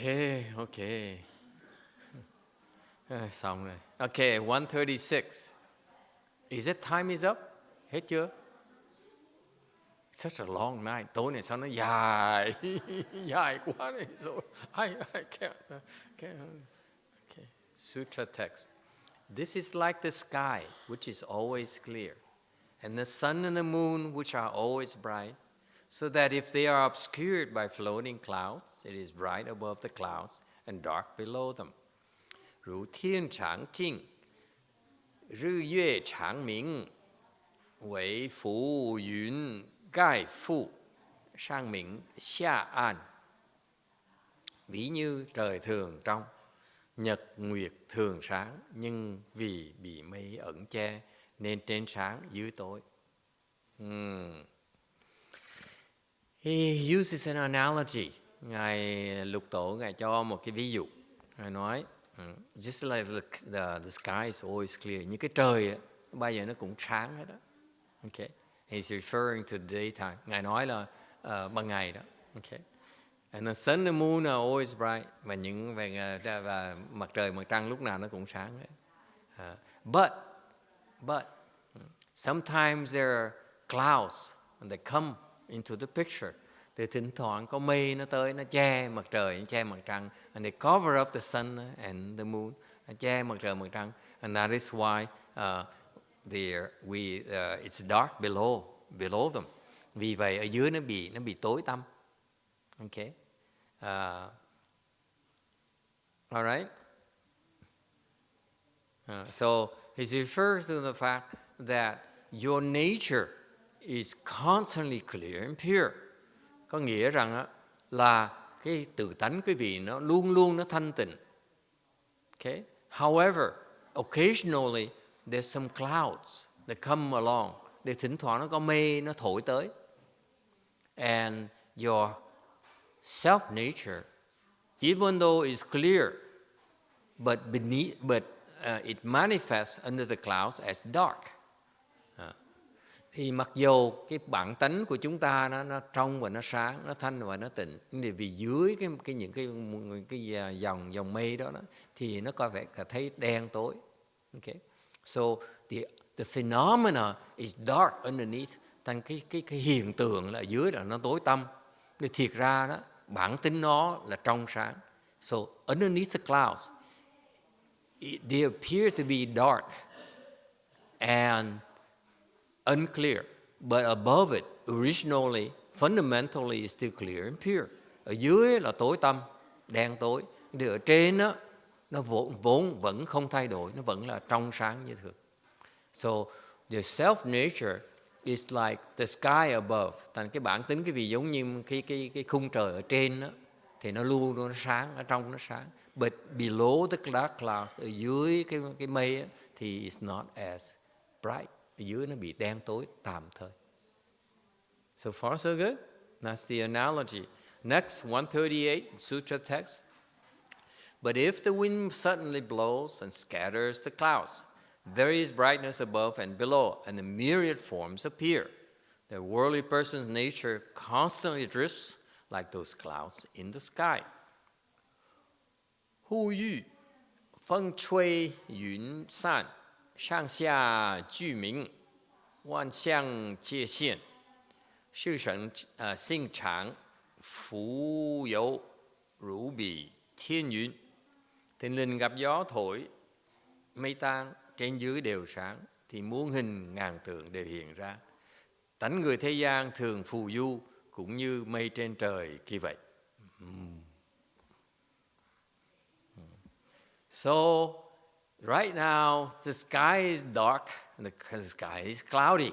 Hiện bây giờ, cái khung trời của mình, this is our sky, is dark because of the clouds. Hiện bây giờ, cái khung trời mình nó tối tăm là tại vì bị mây nó che.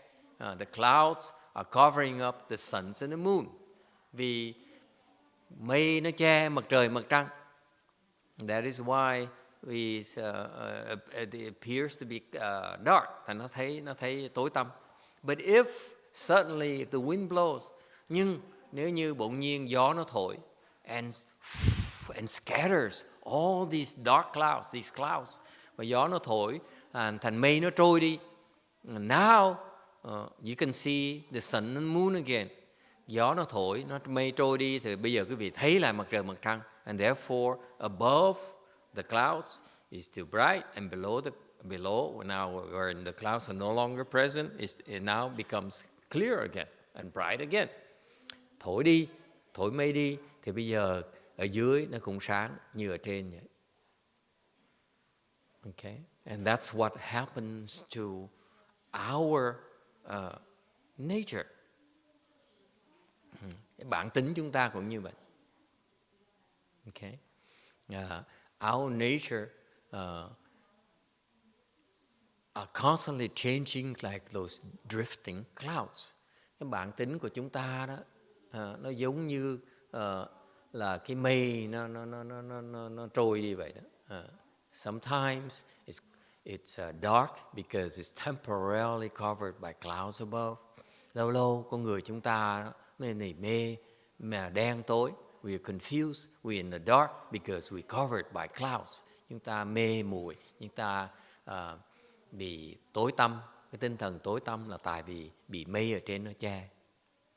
But if we get rid of those clouds, then now we restore our originally bright nature. Và nếu như gặp gió nó thổi đi thì cái bản tính chúng ta nó trở thành lại, hồi phục lại cái sự trong sáng và chúng ta vốn có, that we originally possess. Okay? Any questions? Có ai thắc mắc gì không?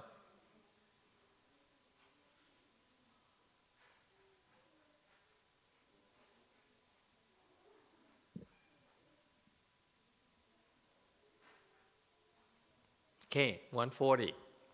140. Sutra text. Good knowing advisors. Intelligence is like the sun and wisdom is like the moon. Intelligence and wisdom are constantly bright, but if you are attached to external states, the floating clouds of false thought cover the self-nature so that it cannot shine. Shan zhi shi, zhi ru zhi, hui ru yue, zhi hui chang ming, yu guai chuo jing, bi wang nian fu yun, bei wang nian fu yun, gai fu zhi xing wu de ming lang, ming lang. Lãng or làng? Làng, miễn làng. Chư thiền trí thức, trí như nhật, huệ như nguyệt. Trí huệ thường sáng, nhưng ngoài trước cảnh bị mây vòng niệm ẩn che tự tánh nên không được trong sáng. Good luck for the Vietnamese who try to understand this. He says, your intelligence and wisdom is like the sun and the moon. Cái trí huệ quý vị giống như là mặt trời, mặt trăng vậy đó. They're able to illuminate. Cái mặt trời, mặt trăng nó chuyên môn nó chiếu sáng. Just like your intelligence, your smart and your wisdom. Như cái sự thông minh và trí huệ quý vị đó, nó luôn luôn nó chiếu sáng. Your smart, your wisdom is constantly illuminating all things. Cái trí huệ chúng ta luôn muốn chiếu sáng mọi sự. Whatever you look at, quý vị nhìn tới, your wisdom, okay, is illuminating it. Cho nên cái trí huệ quý vị, bất kỳ quý vị nhìn tới cái gì đó là trí huệ quý vị nó chiếu sáng tới đó. Is that clear? Wherever you look at, your wisdom is actually illuminating that. Okay? It's always constantly illuminating. Cái trí huệ mình luôn luôn nó chiếu sáng mọi sự cho mình. Okay? But so the wisdom is like the sun and the moon. Cái trí huệ cứ giống như mặt trời mặt trăng vậy, nó luôn muốn chiếu sáng. It casts a light on everything in this world. Cái trí huệ này, cái vị vốn có đó, nó như mặt trời mặt trăng, nó cứ chiếu sáng mọi sự trong cái thế gian này. However, because of these floating clouds, nhưng đều vì những cái vị mây, những cái áng mây này nó che cái mặt trời mặt trăng, nó che tạm thời che trí huệ cái vị. So these floating clouds are temporarily blocking the sun and the moon, preventing them from illuminating things clearly, and that's why it creates your state of confusion. Vì những cái mây đó nó tới, nó tạm thời nó che mặt trời mặt trăng, thành mặt trời mặt trăng, cái trí huệ cái vị đó nó không thể nào chiếu sáng được cái mọi sự. Okay. And what are these floating clouds? Và những cái áng mây là gì? These floating clouds are created by your thinking and evaluating. Và cái áng mây đó nó tạo ra bởi cái sự tư lượng của quý vị. Black. Ô Phật và Thầy, mình con người như cái mặt trăng với mặt trời vậy. Cái mây đen nó kéo tới một cái sân si nó tới rồi đó. Cái tham sân si nó nổi lên rồi, mình đâu có biết đâu. Chúc cái hoa Thành ra là không quên trời quên Phật hết. So the comment is that, you know, the clouds are like the confusions created by thoughts of greed, anger, stupidity. And once those thoughts arise, those poisonous thoughts arise in your mind, you forget about your wisdom, you forget about your Buddha nature. Vì cái tham sân si nó khởi trong tâm mình rồi đó, mình không biết trời Phật là gì nữa, mình không biết tự tánh mình là gì nữa. Okay? And that is the nature of confusion. Đó là cái bản tính của sự vô minh của mình, cái sự mê muội của mình. It's the nature of our confusion. Okay? Question from the internet. Could Master elaborate on the difference between Zhi and Hui? I thought Zhi is smart and lower than Hui, but from this sentence it seems Zhi is no lower than Hui, but different. I don't know. I'm no Chinese. I need help from the Chinese people. I don't know what the Chi Hui in Chinese mean. Thầy không biết cái chữ Tàu tại sao ta dùng trí huệ hoài. And luckily for us, there are lots of Chinese tonight. May tối nay có nhiều người Tàu lắm. And Koreans as well. The Koreans also have Chinese. No? Oh, no. Người Đà Hàn, aren't you half Chinese? No? You don't do that. Excuse me. You related to half of the Chinese? Guangdong. I thought it's so close to China, so there has to be some migration and crossbreeding.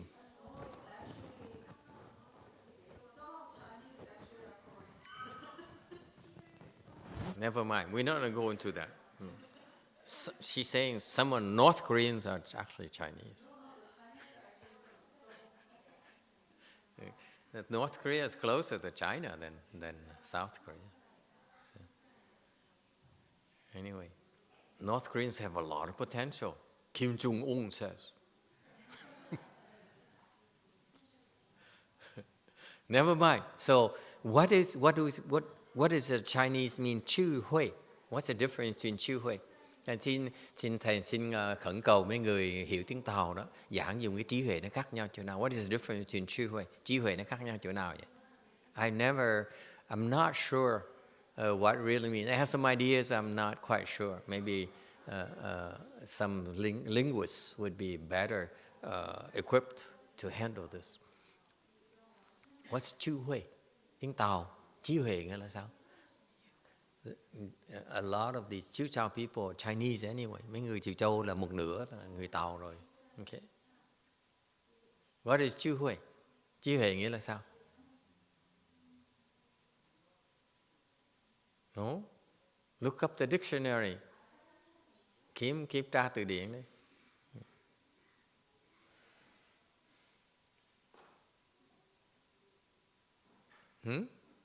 Trí huệ.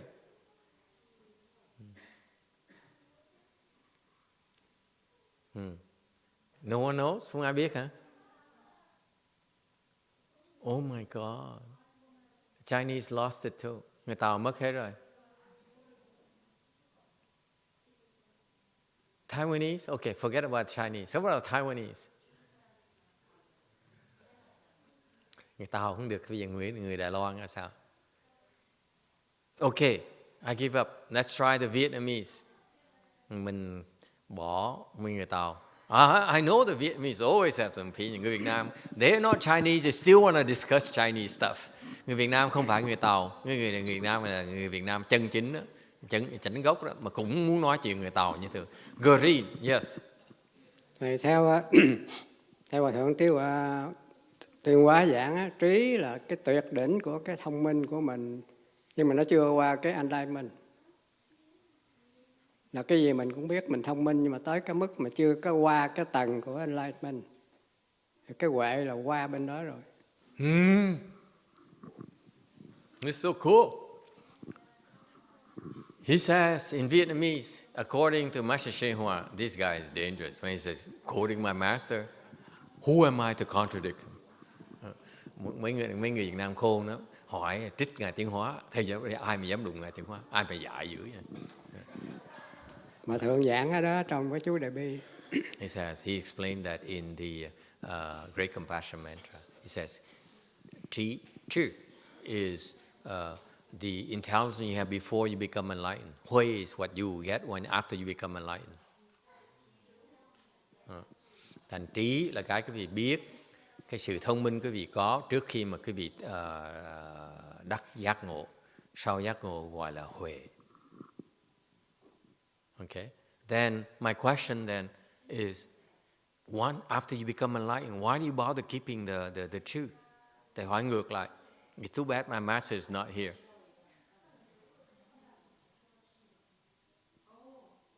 Thầy chọt ngay. Thầy hỏi, mà khi cái vị giác ngộ rồi còn giữ cái trí làm cái gì nữa? Đúng không? Ta giác ngộ rồi còn giống như bây giờ ta là triệu phú còn giữ đồng làm cái gì nữa? It's just like you become a billionaire. Why do you bother keeping coins?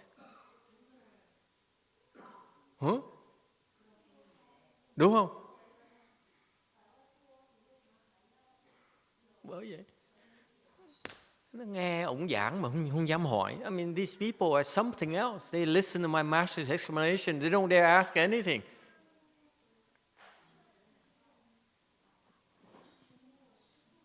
Yes. Orange. You keep the coins so that you can park on the street. You know, sometimes you really need quarters. It's very important to keep some in your car. Thầy nói trả lời với thầy, cái cô còn nghe có được không? Nghe thì có được không? Nó nói là thầy phải cần giữ mấy cái đồng tiền lẻ để mà đậu xe được. Không có tiền lẻ nó kéo xe đi á. My answer is that I'm a trillionaire. I don't care if you tow away my car. I buy another one. I buy Lyft. I buy Uber. Thì mua hết. I buy the cops. Mô Phật Mua cảnh sát luôn nữa. Mô Phật.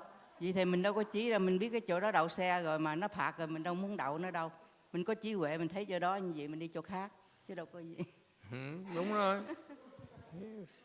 I agree. Đúng. Get my point? Once you have the huệ, đã có cái huệ rồi còn giữ trí làm gì nữa? Tại sao phải giữ hai cái hoài vậy? You become enlightened and you so still attached to your trí, your truth. Mình đã giác ngộ rồi mà còn chấp vào cái trí như thường. That doesn't make sense to me. Không có lý gì hết đó.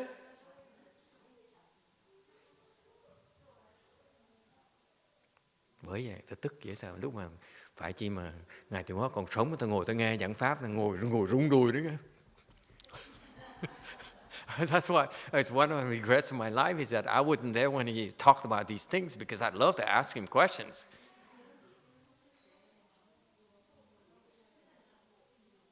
Yes. Don't you need the G part to relate to your students when you teach? If you have way, you don't need anything else. In my humble opinion, I simplify. I would say, Hui! Get rid of the Jew. thầy là lười lắm. I'm authentic, you know. Okay. The oneness principle. Hui only is no need for trí. Mình có mà huệ rồi còn giữ trí làm gì nữa? Hả? Nghe vậy mà được. How would you believe? You believe everything you hear? Nghe gì cũng tin đấy. Would you like to hear my version? Huh? Hui is your prajna wisdom. Cái huệ là cái trí huệ bát nhã của quý vị. It's true, it is the wisdom of enlightened people. Cái huệ này là cái huệ của bát nhã, là cái huệ của người đắc đạo rồi. Okay? That is the wisdom that you inherently possess. Cái huệ này là cái huệ mà quý vị đã vốn có rồi. So far so good. You own it already. You cannot get rid of it. Bỏ nó không được.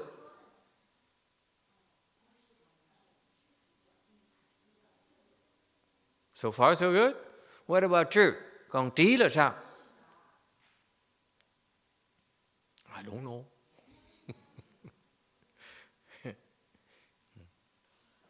True here refers to your wisdom in dealing with phenomena. Cái trí này là cái trí huệ, là cái sự hiểu biết mà để quý vị hiểu cái bên ngoài. Huệ is inside knowledge, okay? Cái huệ là ở trong của mình, trí là ở ngoài của mình. Sounds good? I'm no Chinese, that's how I explain it. Because the Chinese cannot, they forgot. Là người Tàu tôi quên rồi, thầy chế. So I make it up. So Chu Huệ, that's why they keep on talking about Chu Huệ. Thành nói về trí huệ đó. It's one. Cái trí huệ thiệt ra là một thôi. But they break it up into two aspects. Nhưng trí huệ mặc dù chỉ là một, đều có thể phân tích ra the internal wisdom, okay? Cái trí huệ ở trong của mình. And two is the ability to deal with the outside with wisdom as well. Thành ra cái huệ là cái trí huệ mình có sẵn trong mình để mình tự đối phó trong người của mình. Và trí là cái trí huệ mình biết để đối phó ở thế giới bên ngoài. Is that clear? Because everything goes back to you. Therefore you must have the huệ to deal with whatever inside of you. Cái huệ là cái mình biết để mình đối phó bên trong của mình. Còn trí là cái mình cần biết để đối phó với bên ngoài. And you need to have both.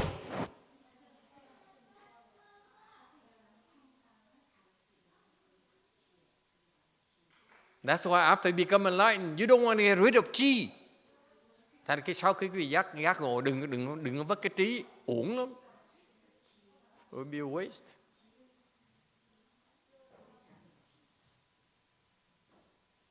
That's my version of the trí huệ. Đó là cái cách thầy giảng trí huệ đó.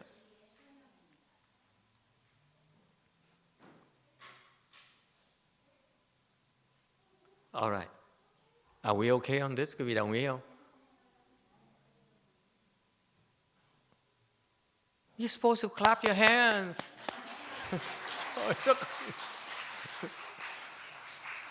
In the future, I want an applause sign, okay, up here. Trời ơi, my latest creation, my latest Mahayana My latest Mahayana elaboration, and you're not even impressed. Thầy giảng một cách cái pháp đại thừa một cách tài tình như vậy mà cô hiền thông tôi không tin.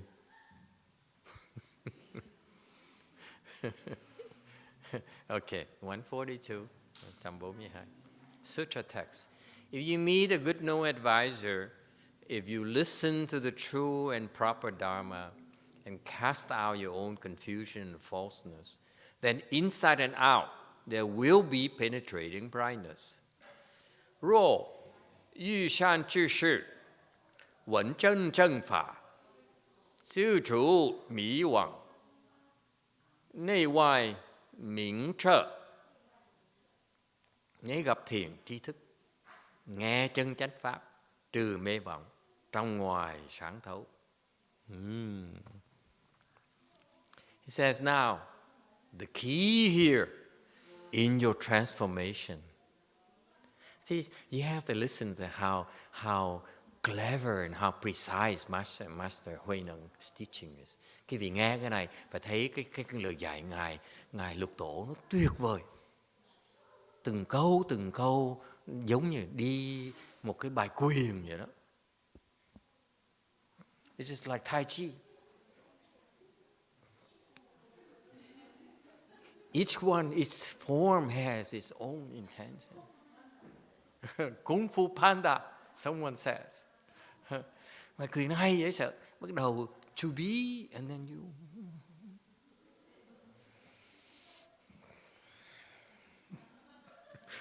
Kiếm kê độc lập. Chicken standing on one foot.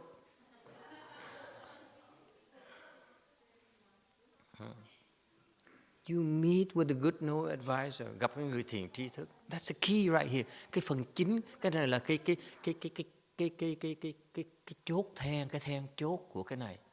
This is the key to the transformation. Đây là cái then chốt của sự cải tiến. He didn't say, you read sutras and you figure it out. Ngài đâu có nói đọc kinh điển để xong rồi mình tư lượng nó ra. He didn't say read and then think and evaluate about it. Ngài nói đọc kinh rồi xong mình tư lượng nó hả? No.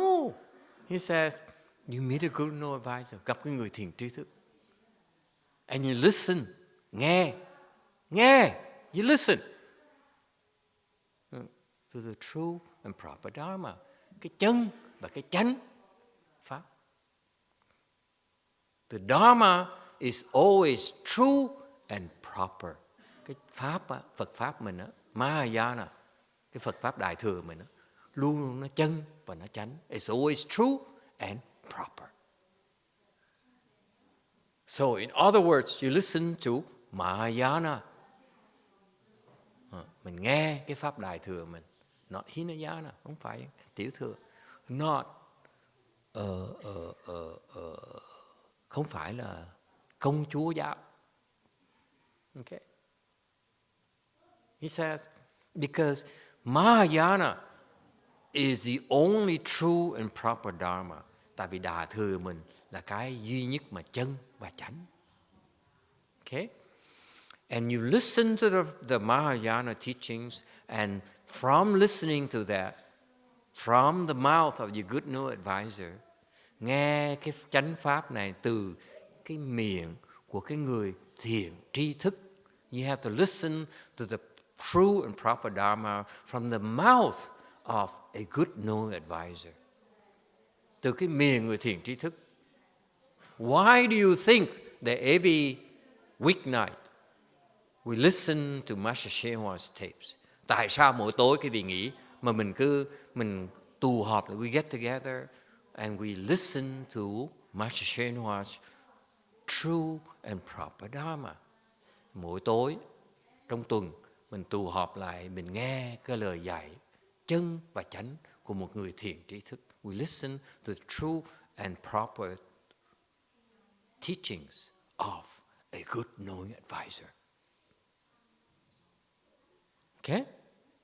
And after you listen, nghe xong rồi, you cast out your own confusion and falseness. Và nghe xong rồi, mình bỏ cái mê vọng của mình. What is confusion and falseness? Cái mê và vọng là gì? Confusion is your false beliefs, your erroneous belief. Cái mê là những cái sự hiểu biết hồ đồ của quý vị.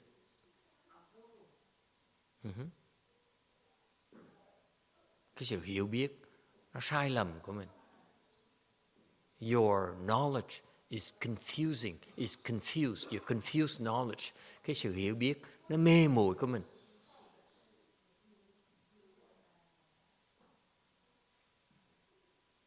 What is this confused knowledge? Cái mê muội là gì?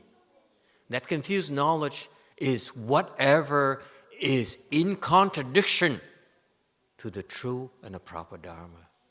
Cái mê muội quý vị nhận ra, recognize your confusion. Quý vị phải tập nhận ra, nhận thức được cái mê muội mình chỗ nào. Mê muội là nó đi ngược lại cái lời dạy của chánh pháp. It's opposite to the proper Dharma, to the true teaching. That is, whatever you believe that's not consistent with the teaching is called confusion. Những cái gì mà quý vị mà thấy, tin, mà hiểu, mà biết, mà nó đi ngược lại chánh pháp đó, thì cái đó gọi là mê muội. Do you understand why it's so important to listen to the good knowing advisors' teachings? Quý vị mới hiểu tại sao mình cực kỳ quan trọng phải nghe cái lời giảng của một cái vị thiện tri thức. Because when you listen, you compare that with your knowledge, your beliefs. Mình nghe cái lời thiện tri thức giảng để mình so sánh với những cái hiểu biết của mình, những cái lòng tin của mình. Whatever your knowledge is. Okay? And if that knowledge of yours, okay, is in conflict with the good knowing advisor's teachings, that is confusion. Và nghe để mình so sánh hiểu biết của mình. Mà nếu như nó đi ngược lại lời dạy của người thiện trí thức đó, thì cái đó là cái mê muội. You best cast out. Phải thảy nó ra.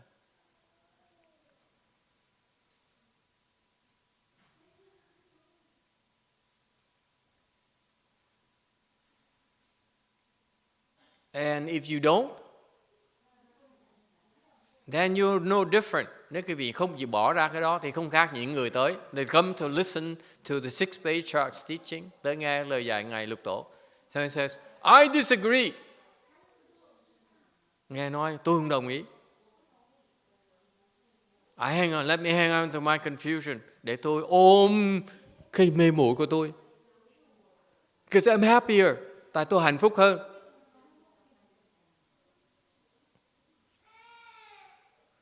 And what do we say? Mình trả lời sao? Let it be, let it be. Người ta như vậy thì mình nói kệ thay nó. Okay? So you cast out your confusion. Và please pay attention.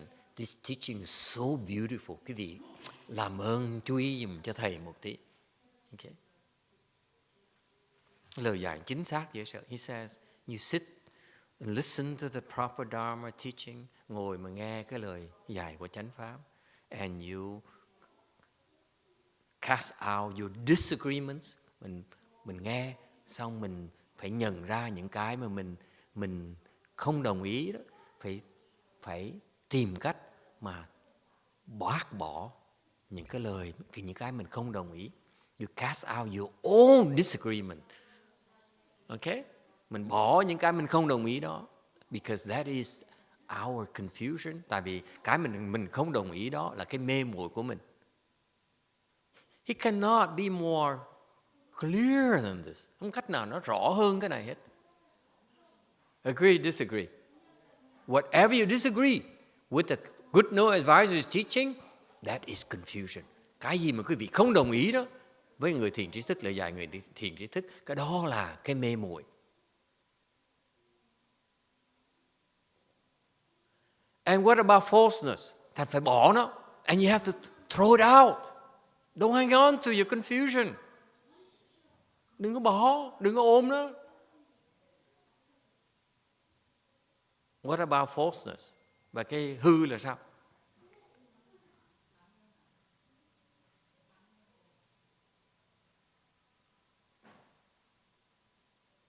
What about falseness? Cast out falseness. Nó sẽ bỏ cái hư. Falseness here is not real. Hư này là nó không thiệt. Huh? Right? It's false. It's not true. Nó không có thật. So what is this falseness? Cái không thật này là cái gì? Oh, this is so beautiful. And I feel so lonely because no one appreciates this. Thầy cảm thấy người cuộc đời mình nó cô đơn vậy, sợ không ai thấy được cái đẹp của này. It's so beautiful. And no one appreciates. Không ai thấy được cái này.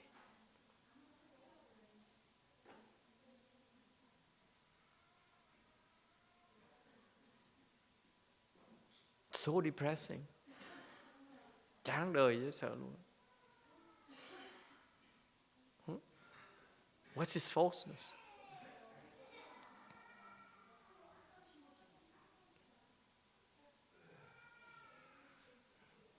Huh? What is falseness? San Jose people, what is falseness?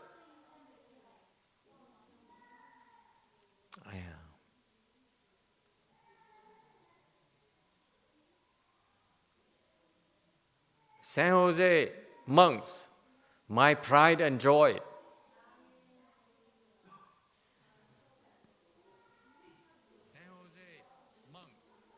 Mấy ông sư quan trọng của chùa mình.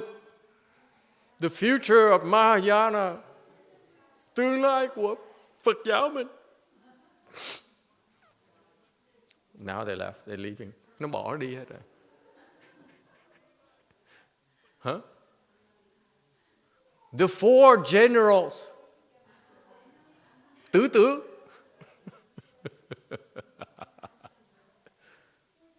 What is the false that you need to cast out? Phải bỏ cái vòng ly mà. Cần bỏ cái vòng nào vậy? Đại tứ tướng của thầy, của chùa mình, hệ thống mình mà.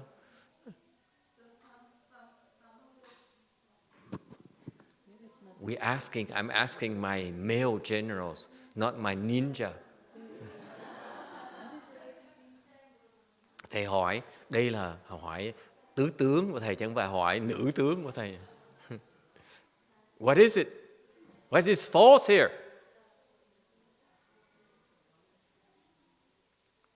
Okay, we give up. What about the ninjas? Thôi bây giờ đàn ông nó làm không được, bây giờ câu hỏi đàn bà thử, phụ nữ. Girls. If you can answer this, I will name you male generals. Phụ nữ mà mấy sư cô mà trả lời được, thầy sẽ thăng chức làm nam tướng. Phụ nữ mà mấy sư cô mà trả lời được, thầy sẽ thăng chức làm nam tướng. Yes. San Jose answer? Go ahead. Cho làm nam tướng. Yes. San Jose answer? Go ahead.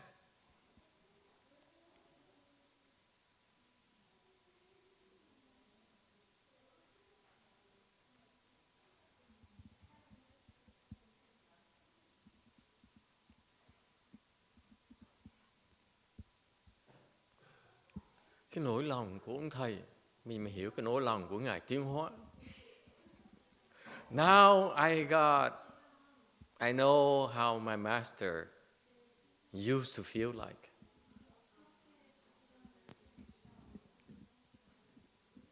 Yeah? Okay, anyone? I give up on my Sangha. Yeah?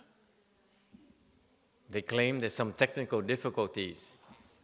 It's a karmic obstructions, clearly. Yeah. Yes, local Sangha. Yes, red, orange, whatever. I give up. What is it? Forward thinking, Master. Forward thinking. Male general.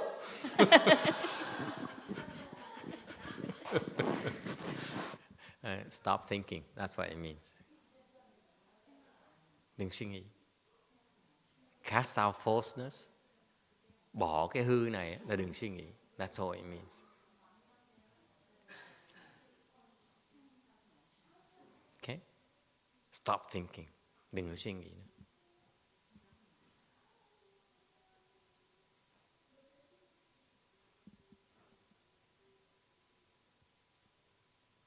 Because you're creating new falseness. Càng suy nghĩ càng tạo cái vọng. You're creating more confusion in the world. Càng suy nghĩ càng tạo thêm cái mê muội trong thế gian này. That's why you have to stop thinking. Phải ngừng suy nghĩ. Stop thinking. You're creating more confusion. That's all you're doing. Mình suy nghĩ, mình tạo thêm cái mê muội thôi. That's all that you're doing. Is that clear? Bớt tư lượng đi. Stop thinking. Stop evaluating.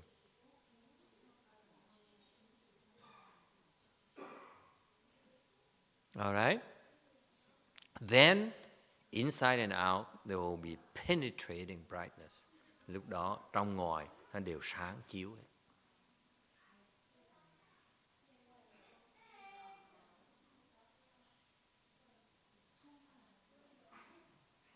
Any questions, comments? Ai kiến thắc mắc gì không? Internet is very, very quiet tonight. Cái mạng là rất là yên lặng tối hôm nay. Tomorrow night, we do 144. Ngừng lại ở đây. We stop here tonight.